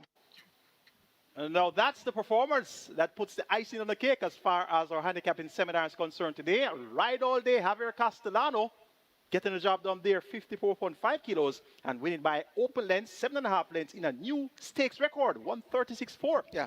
That day by Ride All Day. And we saw at the top of the replays his seasonal debut, a track record run in the Ian Levy. Now that is a star-studded field, George, and I'm predicting that we'll be having a new track record for the 1 mile distance today. I certainly hope so, Michael, especially if the weather holds. But we're looking at a horse Ride All Day that has so many gears to engage. I can't stress the argument hard enough. And whereas you see some of these horses having to be pushed into the bridle, he travels so well on the steel, so relaxed, so easy to place him. Legacy Isle, his enemy is the last furlong of a mile contest. If this race were 7 furlongs, I'll be thinking seriously about him likely winning the race. But I think he'll be feeling the burn in deep stretch, Michael. And I think that of all the horses with big chances in this race, Ride All Day will be the strongest in that last furlong, that last half of furlong. Whereas for the others, they'll be begging for the wire by the time they hit the furlong pole. Yes, that's indeed the way I expect it to unfold. And of course, the speedsters present as well of Revolution won't make it an afternoon show for anybody that wants to lead. There's also Phenomenal Power, who's full of pace as well. Sir Don can't be there for the first 2 to 3 furlongs. Pack Plays most definitely. He runs one way, and that's to go to the lead. And Nautical Star, not too shabby either. So whosoever wants to lead or wants to stalk, they're going to have their hands full. So a horse coming from off it, which will be Ride All Day, of course. We also spoke about Gervana earlier this morning. There's also Barnaby, who's a ferocious late runner as well when he gets that torrid pace to chase. So if the pace collapses, which it ought not to, it's the best horses in the land, so they're not going to be... No, A-class doesn't really come back like at other levels, no. Right. So, but if on and only if it collapses, then you can look at Gravano and Barnaby. But these horses, they're going to be stepping today, George. Oh yes, it will be phenomenal, and you have to have the balance. You have to stay close enough to not get fried by the early pace, but close enough so that when you move, you don't have too much ground to cover to the leaders. You have to ensure nobody gets away from you. Legacy, I'll be hoping that if I can slip them, I can hang on. Spence, Dolly Baby will have to ensure that there's no slipping today from any rival. 6 furlongs in 109.2 or 109.3? I think in about 109.3. 109.3, yeah. Yes. That's record pace. Yes. That's record pace. Yes. That's it for the handicapping seminar today. Indeed, we sincerely hope that you made some notes, jotted down our selections. You saw my tickets, Reggae 6, Catch 9, Mandate Hairput and Catch 9, and the Twilight 6. And of course, you heard George's outsiders to note as well as his top tips. And hopefully you'll put all those together and be a winner. Wagering Caymanas Park Racing right here at Caymanas Park. All the OTBs island-wide, also on the SV Games app, wagering through MBet, and also on the overseas-based betting apps. Have a great day wagering Caymanas Park Racing.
Horses take the track for the first. It's for 3-year-olds and up. It's an optional claiming event.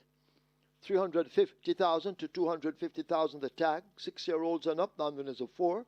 Imported 5-year-old maidens and native bred 5-year-olds, non-winners of 2. The distance 1,200 meters or 6 furlongs. 1 Empress in the Breeze make the weight 54 kilos or 119 pounds. 3 Turn on the Light 53 or 117. 4 Diamond Rock 55 or 121. 5 Xylophonic Steel 53 or 117. 7 Casual Peach 55 or 121. 9 Money Must 53 or 117. 10 Conundrum 54.5 or 120. Scratch 13 Shawami the Butcher injured. 15 Stormer Come 51 or 112. 16 Global Machine 54 or 119.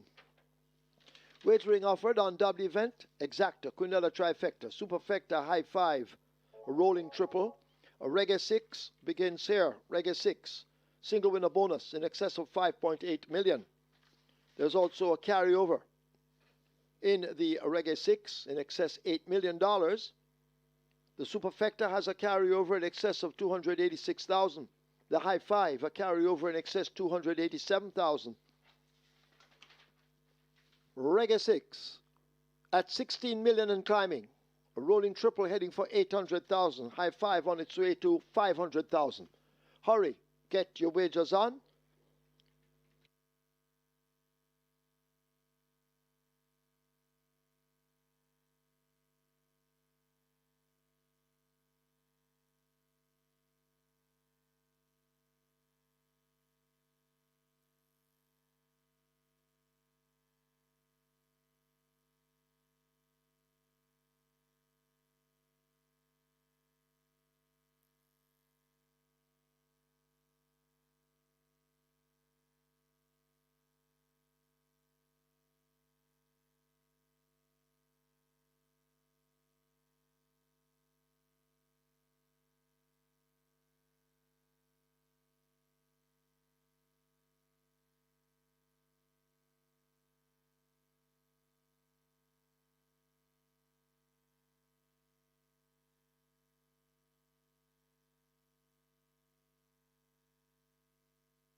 Runners making their way to post. This is race number 1, the first of 11 on Diamond Mile Day here at Caymanas Park.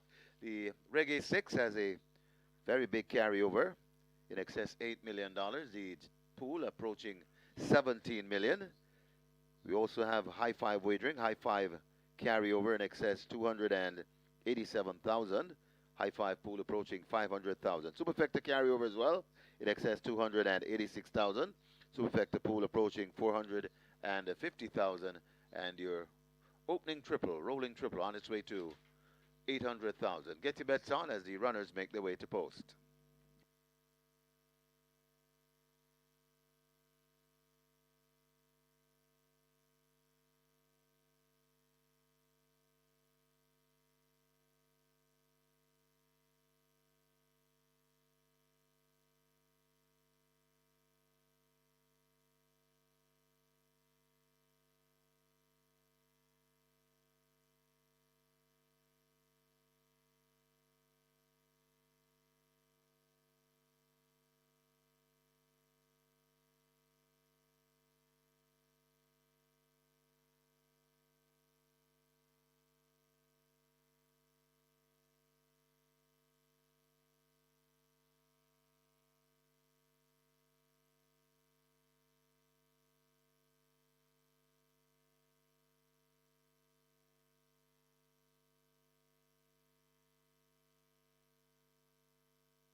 Your attention, please. Trainer Lee Clark has to go now to the storage room. Lee Clark wanted in the storage room.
Good day, racing fans, and welcome to Caymanas Park, home of the Caribbean's #1 Derby, home of the Caribbean's finest thoroughbreds and home of the multi mile. It's Diamond Mile today. The sixth one of the Diamond Mile, a big feature, purse of 10 million. That's going to be race number 11, a feed of 13 go a mile, and that's going to be a race worth coming miles to see. Horses at the gate for race number 1, front of the gate being closed.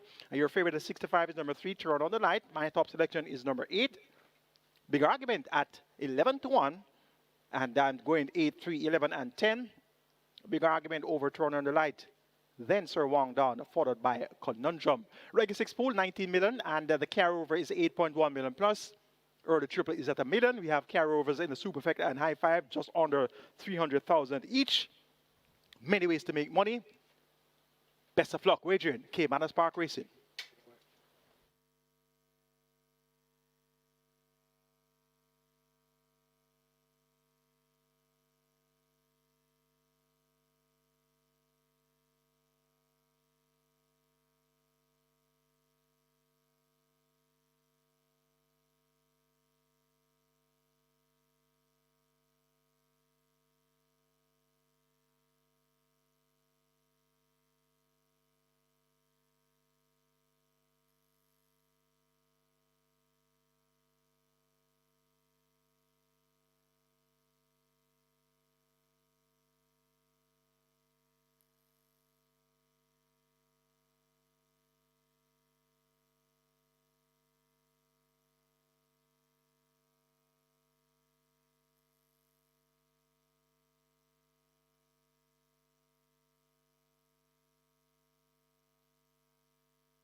Horses now loading, horses loading, scratch fives, allophonic steel deemed lame at the gate by the starter or the vet. So Xylophonic Steel is out, Empress in the Breeze is in. Dancing in the Breeze joins at 2. So horses loading. A Reggae 6 heading for 20 million, rolling triple in excess of 1 million. High 5 heading for 600,000. Casual Peach will load at 7. Philip Parchment riding.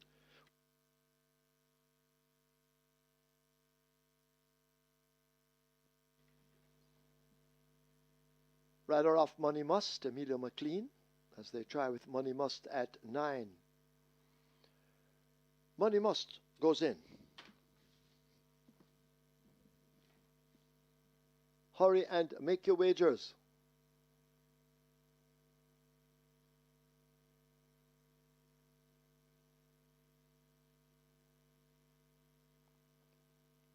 Conundrum loads with Robert Alladine.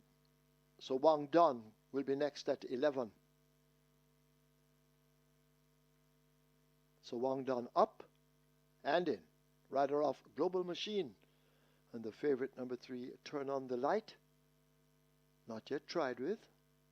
So Global Machine up next. Global Machine, first time refusal.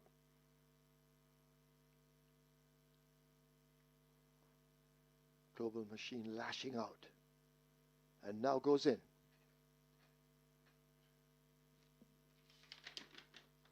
Still enough to load.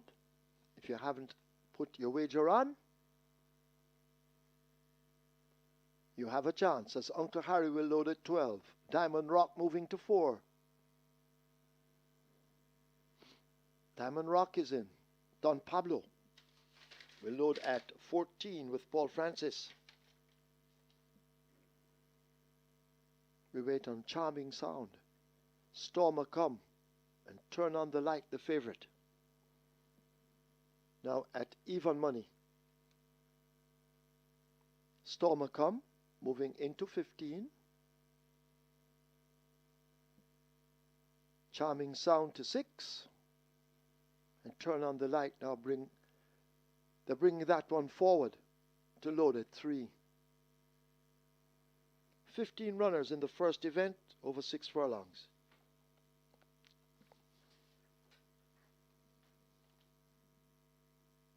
Turn on the Light is in. Field in line for the first of 11. Denzel Miller doing the honors. The ready.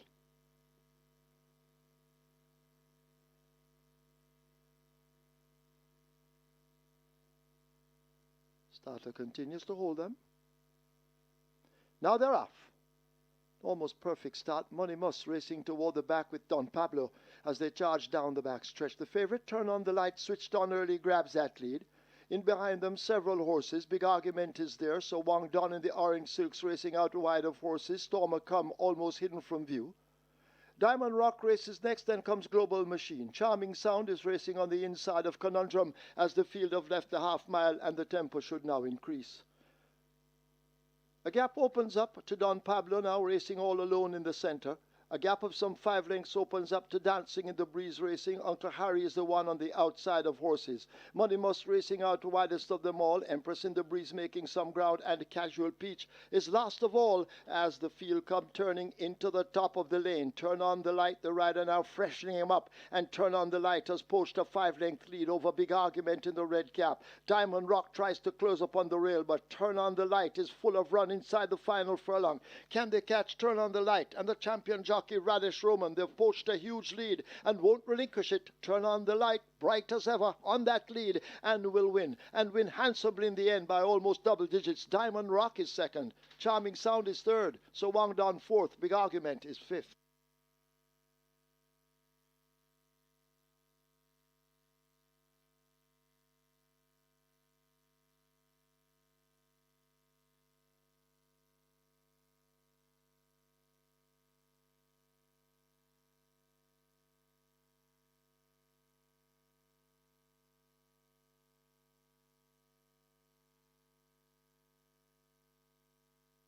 We have claims in the first. Number 3, Turn on the Light.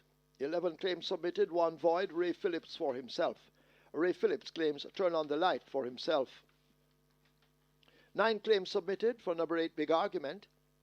Adrian Prince for Leroy Faulkner. Adrian Prince claims a big argument for Leroy Faulkner. 1 submitted for number 10, Conundrum. Donovan Plummer for Joseph Jackson. Donovan Plummer claims Conundrum for Joseph Jackson. 25 claims submitted for 11, Sir Wang Don, 1 void in a 24-way shake. Paul Swaby claims Sir Wang Don for Anthony Dixon. Paul Swaby claims Sir Wang Don for Anthony Dixon.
In the winners enclosure, the unofficial winner of race number 1, number 3, Turn on the Light.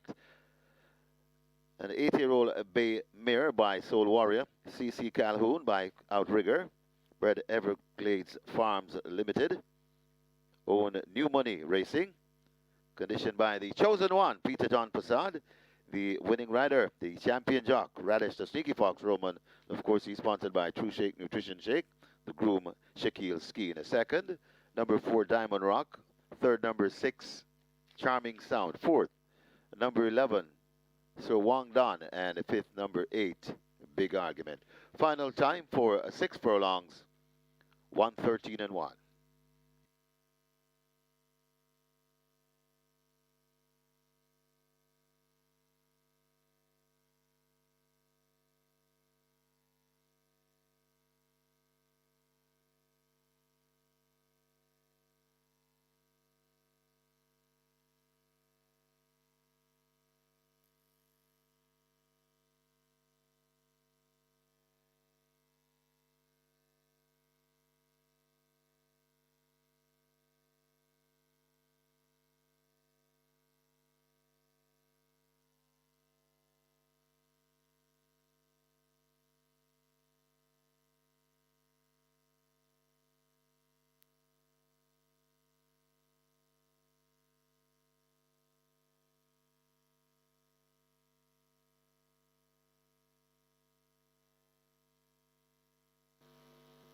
Now they're off.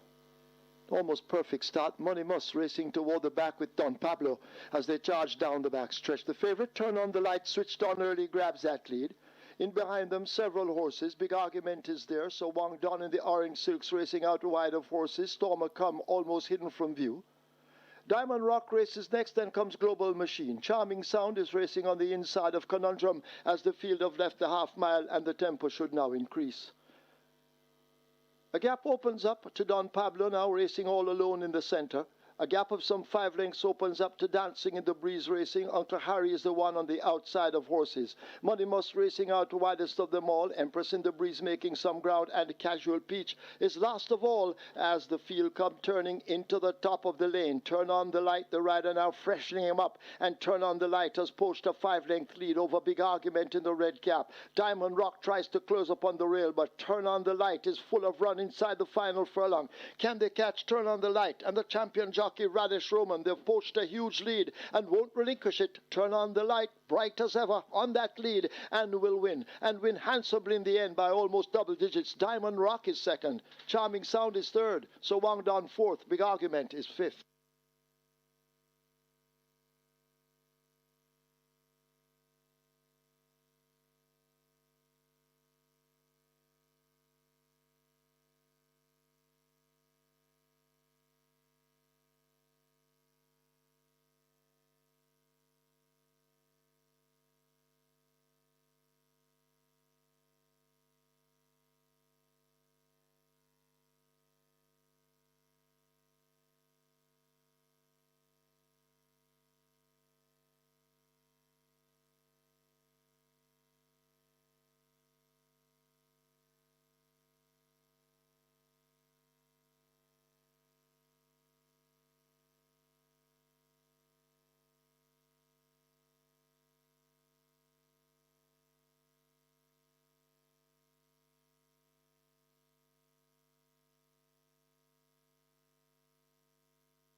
Result of the first, now official. Horses to the testing barn, 3. Turn on the Light, 11, So Wang Don. 3 and 11 go to be tested. Splits 23-4, 47-3. Final time 113-1. Margins 9.5 by 10.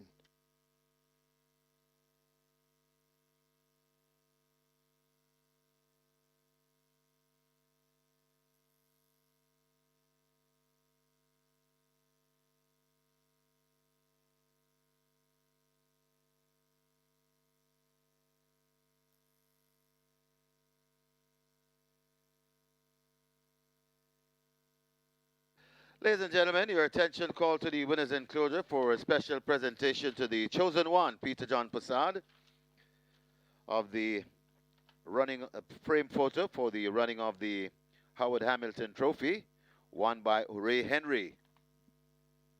Presentation made by Keisha Brown, winner's enclosure presentation coordinator.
So coming up next, race number 2. This is where the play spot starts. Play spot has a carryover. Yes, it has.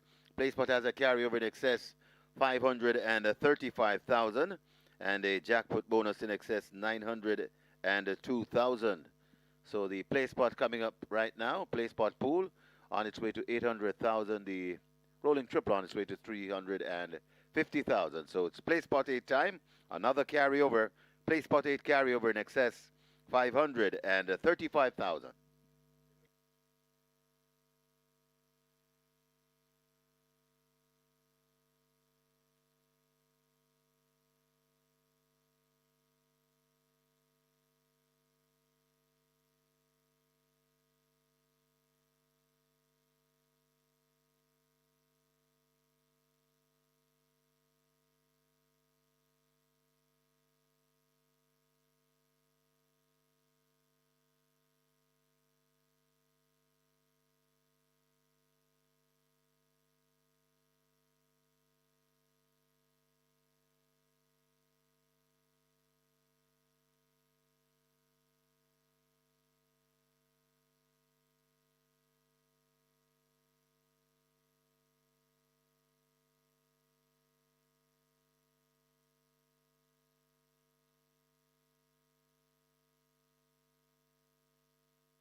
On to race number 2 here, and some good competitive betting taking place. Number 1, Big Daddy currently at $4. Number 3, Rejected Raja, also at $4. Number 12, Midnight Galaxy, also at $4. Good betting there. However, the best back runner here, number 4, Sensational Goal. This one open at $11. Very, very well bet. Absolutely hammered into $4 as well. So sensational goal, $4 is the best back runner here. There is support for the others that I mentioned, Big Daddy, Rejected Raja, and Midnight Galaxy. But number 4, sensational goal, $11 into $4. Absolutely. The biggest mover here and the best back runner at the fixed odds winners for race number 2. Good luck.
Horses take the track for the second. It's for 3-year-olds and up. It's an optional claiming event, 700,000 to 600,000 the tag. Also native bred 5-year-olds and imported 6-year-olds and up, non-winners of 4. Imported 5-year-olds, non-winners of 3. The distance 1,200 meters or 6 furlongs. Number 2, Kem, make the weight 55 kilos or 121. 4, Sensational Gold, 52 or 115. 5, Alchemy of Souls, 52 or 115. 6, Bubbling Brown Sugar, 52.5, 116, scratch 8, Life is Life, lame. 11, General Chief, 51 or 112. 13, Brompton Alex, 51 or 112. Wagering on double event, exacta, Quinella trifecta, superfecta, high 5, rolling triple. Play spot 8 begins here. Play spot 8 has a single winner bonus in excess of 900,000 and a carryover in excess of 535,000.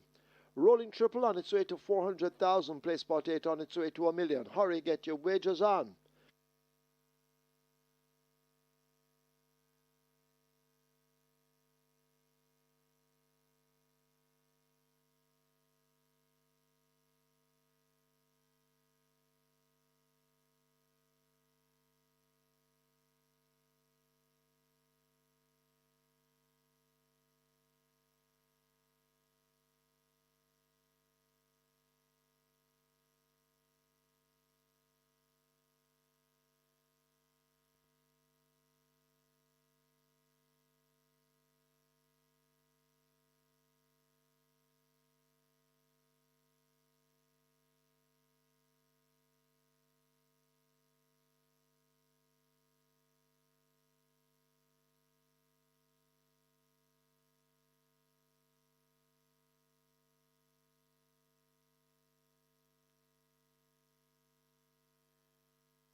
Turn on the Light gets the job done in race number 1, going off as the 65 favorite. Radish Roman riding for Peter Nobasard, and that's a sharp victory from Turn on the Light. 1:13 and a fifth of a second for 6 furlongs. For 350 claimer, well, the stage is set for some faster times later on in the bigger races because 350 claimers don't go 113 and a fifth of a second anytime. So the track is on the lightning fast side, and that sets the stage for a possible track record later on this afternoon. Live ticket count on the Reggae 6, 5,270 with the net pool 22.2 million, and of course remember there was a carryover of over 8.1 million. It's on to race 2, start of the play spot 8, carryover over 590,000, make that 530,000, and the jackpot is over 902,000. A field of 13 assembled to go postward, scratch number 8, Life is Life. Top selection goes to number 12, and that's Midnight Galaxy. So number 8 is a scratch, and that's Life is Life. So it should be 12, 3, 1, and 2. 12, 3, 1, and 2. Those are the numbers. Producer, 12, 3, 1, and 2. 12, Midnight Galaxy over 3, Rejected Raja. Then 1, Big Daddy, and 2, Kim. Life is out. Midnight Galaxy, run up last time out to Life is Life, going 7 furlongs, made that 7.5 furlongs. Now cuts back to 6 furlongs. No Life is Life around. So Midnight Galaxy can definitely go one better. Rider Showman looks at the early double on Diamond Mile Day. He's our champion jockey. He's riding well. Midnight Galaxy gets the vote here. Number 3 is Rejected Raja. Gets some class relief from 1 million and 1.5 million down to 700,000. Real loose rancher Anthony Nunes, 3 to 1 the price. He looks good. Rejected Raja well presented and can definitely return to winning ways here. Number 1, Big Daddy, disappointed last week at 3 to 5 among 500,000 claimers, but won easily at 700,000 prior on the 30th of May. Back up to 700,000. Now, first off the claim, look for Big Daddy to bounce back to competitive ways. And number 2 is Kem. Races on the waiver claimed on the 9th of May, and the collection opted to run without a tag. Eric Dangerman Hunt picks up the mount for trainer Ralph Porter, and owner Gary Ainsworth look for Kem from one of his better efforts to be thereabouts throughout. 12, 3, 1, 2 in race 2. Midnight Galaxy over Rejected Raja, Big Daddy, and Kem.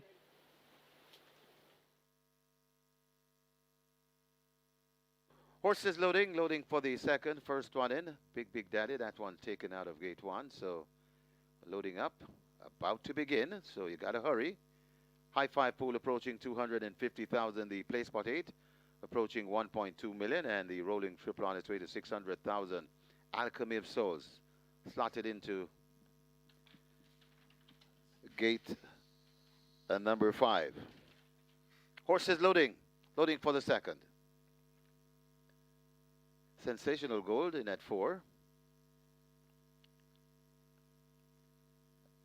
Manny Slam heads to gate 10. Manny Slam goes in.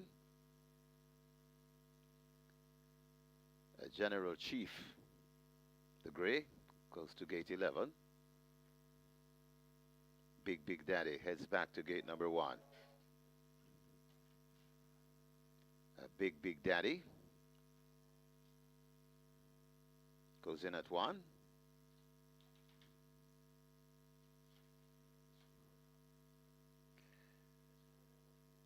Sensational Gold is taken out of gate 4. Rider remains in the gate. So they have taken out Sensational Gold rather. Sensational Gold, horse number 4. Rider comes down from Battle Angel, heading to gate 7.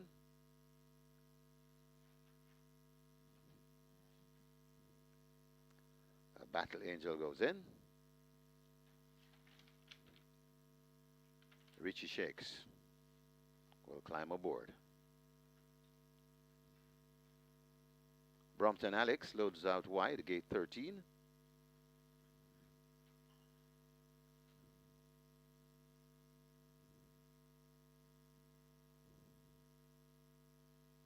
Rejected Roger comes to gate number 3. Goes in. Bubbling Brown Sugar heads to gate number 6. So they're loading up. Moving, but not moving as fast. So that possibly good news for the very latest of betters. As Bubbling Brown Sugar goes in. Kem pull to gate number 2.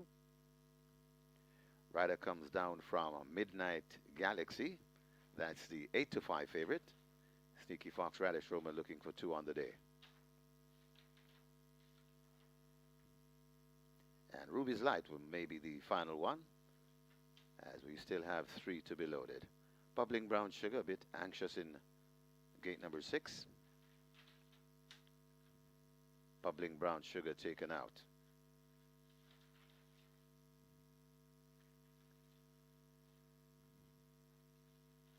So Midnight Galaxy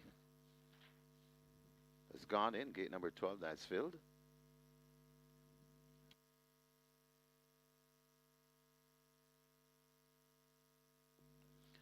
So just a correction in the track and pool.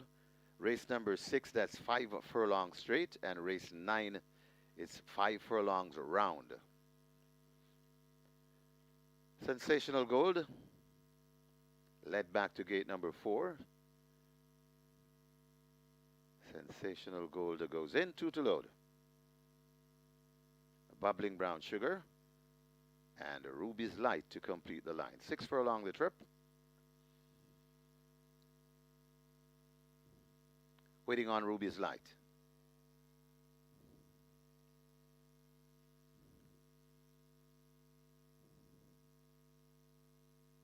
So they're still working on a stubborn Ruby's Light.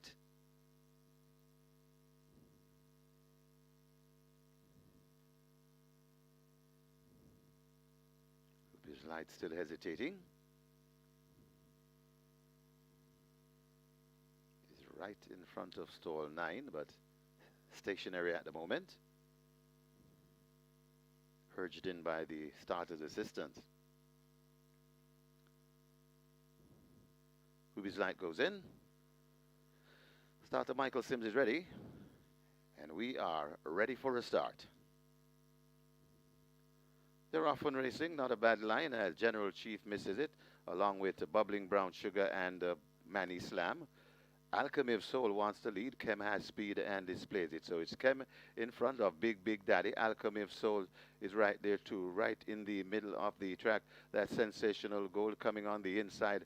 Rejected Roger. Just behind them, that's Battle Angel. Ooh, we have a fall. I think Midnight Galaxy has gone down as they make their way coming to the 2-3 furlong point on the course. It is Big Daddy on that lead and traveling well. Big Daddy in front of Alchemy of Soul.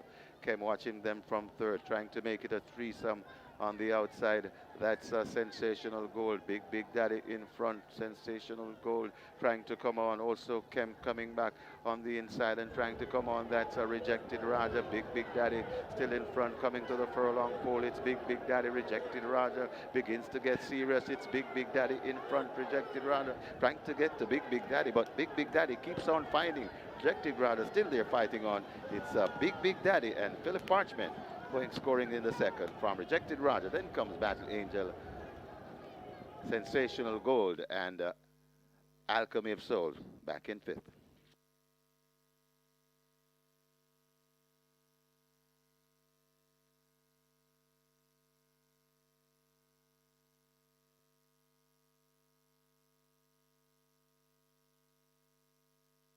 We have claims in the second.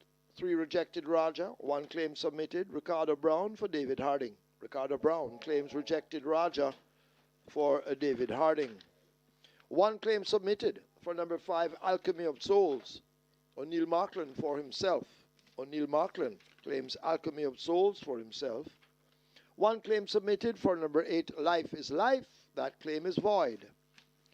3 claims submitted for number 12 Midnight Galaxy. Ten Sang Chung for Paul Williams. Ten Sang Chung claims Midnight Galaxy for Paul Williams. 1 submitted for number 13 Brompton Alex. Stedman Curtis for Boss Baby. Stedman Curtis claims Brompton Alex for Boss Baby.